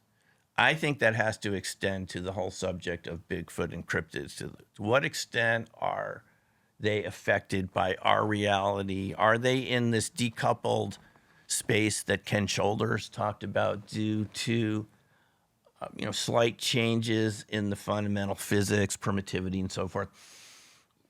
We need to have some data to be able to answer these questions. And we can find some of these correlations. We can find that most of the sightings tend to be right before dusk. We can see that a lot of the sightings are in the fall, according to one of these studies, where the geographical clusters are, the proximity to water. But we actually have to get a reasonable, speaking again as a statistician, we need a reasonable sample size to be able to get estimates to the larger population. Without a good sample size, without bias, if we have underreporting, like I believe is going on, like used to happen with child abuse, and people are not talking about their sightings, because when I start, look, Matt, when I start talking to people about this, I will get people sharing stories with me that they really haven't shared a lot with other people.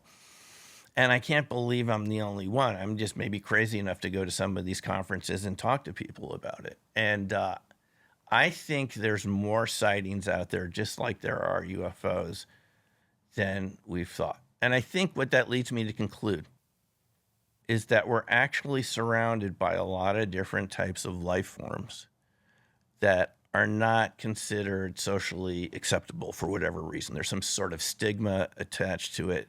People are afraid of the repercussions, either in their workplace or from their relatives or something like that. So that we're not getting a really clear picture of how much of it is going on. What percentage of the population do you think has seen a Bigfoot? There are some pretty good estimates of that. Yeah. What do you think the number is? Well, let me just go to one other topic about how many people have experienced ball lightning. Eric Davis, in his research, you've heard of Eric Davis, worked with Hal Puthoff, Wilson Davis memos. Yeah. Eric Davis. Yeah.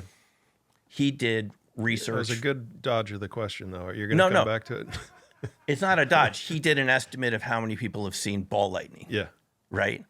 What would you think? Because I've seen it a couple times in the UK very briefly. His estimate was something like 1 out of 20 Americans has seen ball lightning. But if you just talk to people, would you believe that? I mean, do you have people come up to you and say, Matt, I saw ball lightning yesterday? See what AI says on that. I'm curious, Ron. Just not that they're right. But that's what the Air Force thinks. Yeah. This is an Air Force report that came out in 2003 from the Air Force Research Lab, Wright-Patterson, wherever it is. So speaking about Sasquatch, I think the estimates from what I've seen, I mean, I've looked up which states have the most sightings. It's kind of surprising, some of them. It's not just the Northwest states. It's places like New York and Ohio have some of the most sightings. I would estimate something like ball lightning. I would say perhaps 5% of the population has seen it. Okay. And then see what it says about That's a good estimate based on this. It looks like between 1% and 5% or something like that. And then see what it says there's about another Sasquatch, aspect of this. Ryan. I have to mention this, Matt.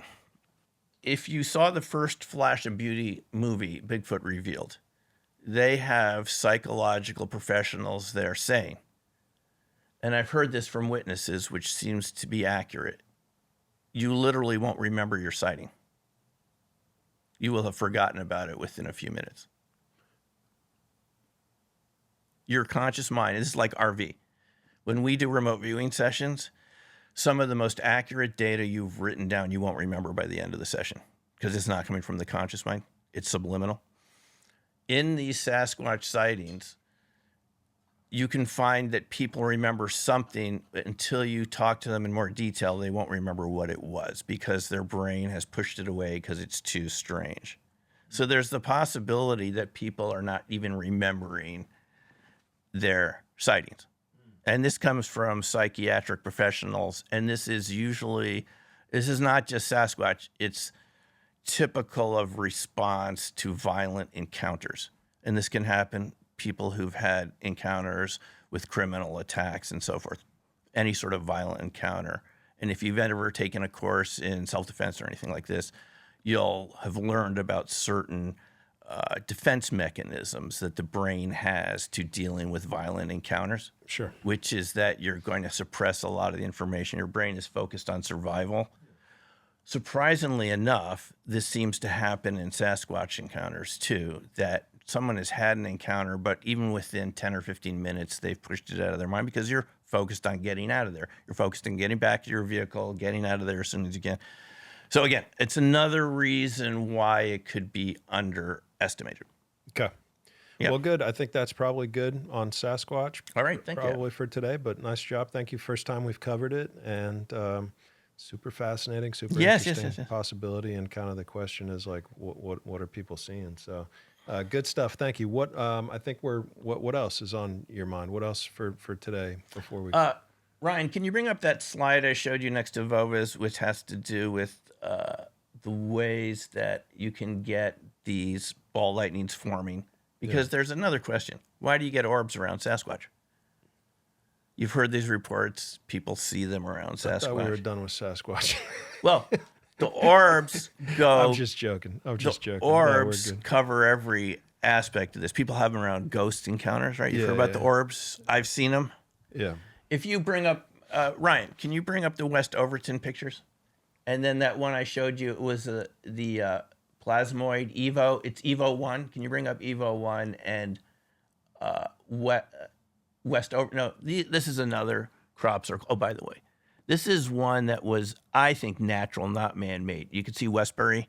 It looked like it just looked like a definitely non-human. I saw this with my own eyes. It was a real crop circle. This is something I saw with my own eyes over West Overton around 2003 or 4. And you can see how the top is blue, but the bottom is red. For the longest time, you can go to the next one.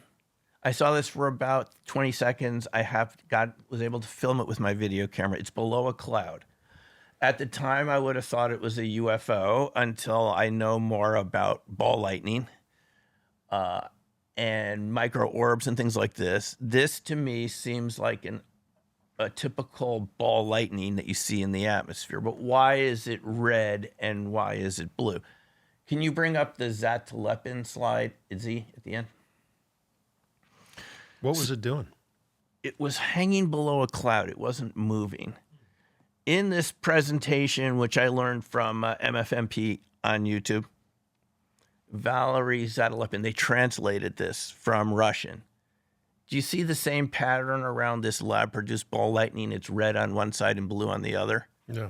What this could be, according to Zatelepin's conclusion about ball lightning, for it to exhibit this type of red and blue shift, it has to be going a good percentage of the speed of light. In other words, that ball lightning is not just hanging out there. It's literally rotating at 1/3 the speed of light, like 100,000 kilometers a second, right? Okay. The same speed of light.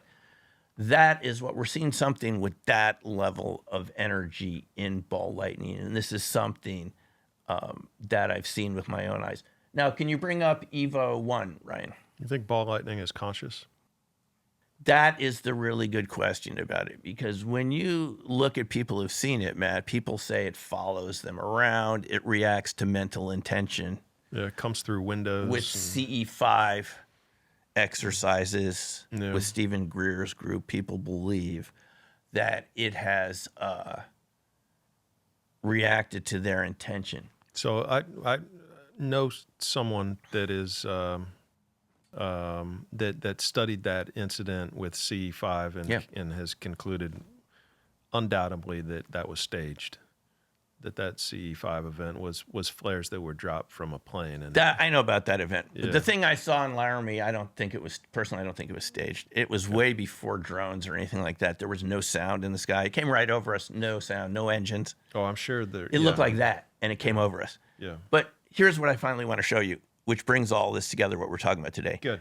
There are a lot of ways you can get to charge clusters. A lot of different ways. Again, making my argument, you could agree or not, that this is how nature does things, right? Going back to the Francesco Celani quote, watch what nature does, don't tell it what to do. You can get there from sharp points and edges, which was the Ken Shoulders way of doing it, different ways of using fractured palladium, in cold fusion reactors. You can get there from helical spiral patterns, right?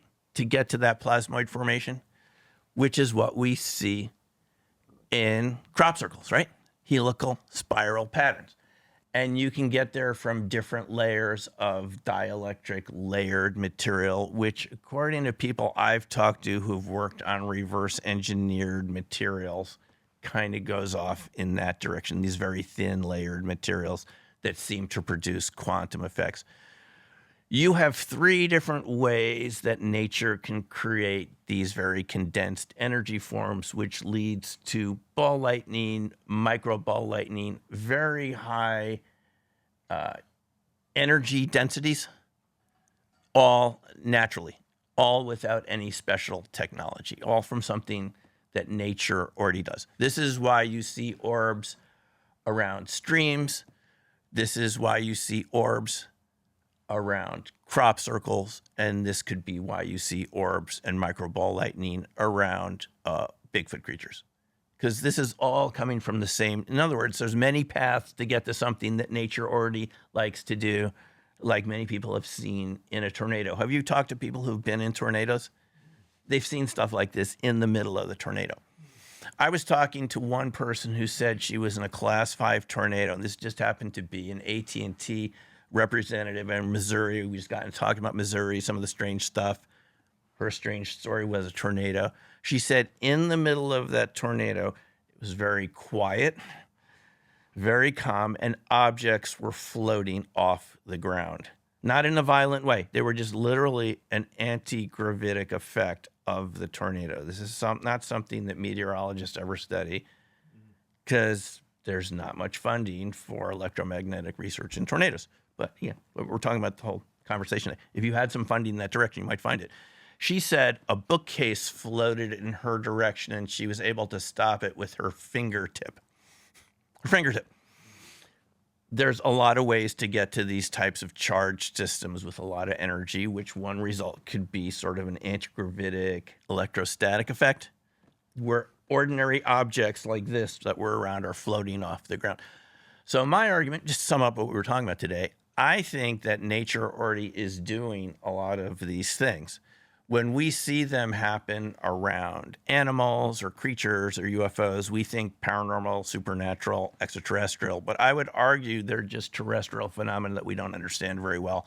And I think we were able to demonstrate that just making our own crop circles and getting some of those exotic effects. So my feeling is that nature already knows how to make these very dense energy structures. Now, if we were able to tap into that and get it to be a sustainable process, perhaps we would be able to power our society through these types of energy processes. And that, I think, would be a step in the right direction towards a less polluted, more abundant planet where we're not just working so much to pull energy out of the ground with fossil fuels. No doubt. And that's it.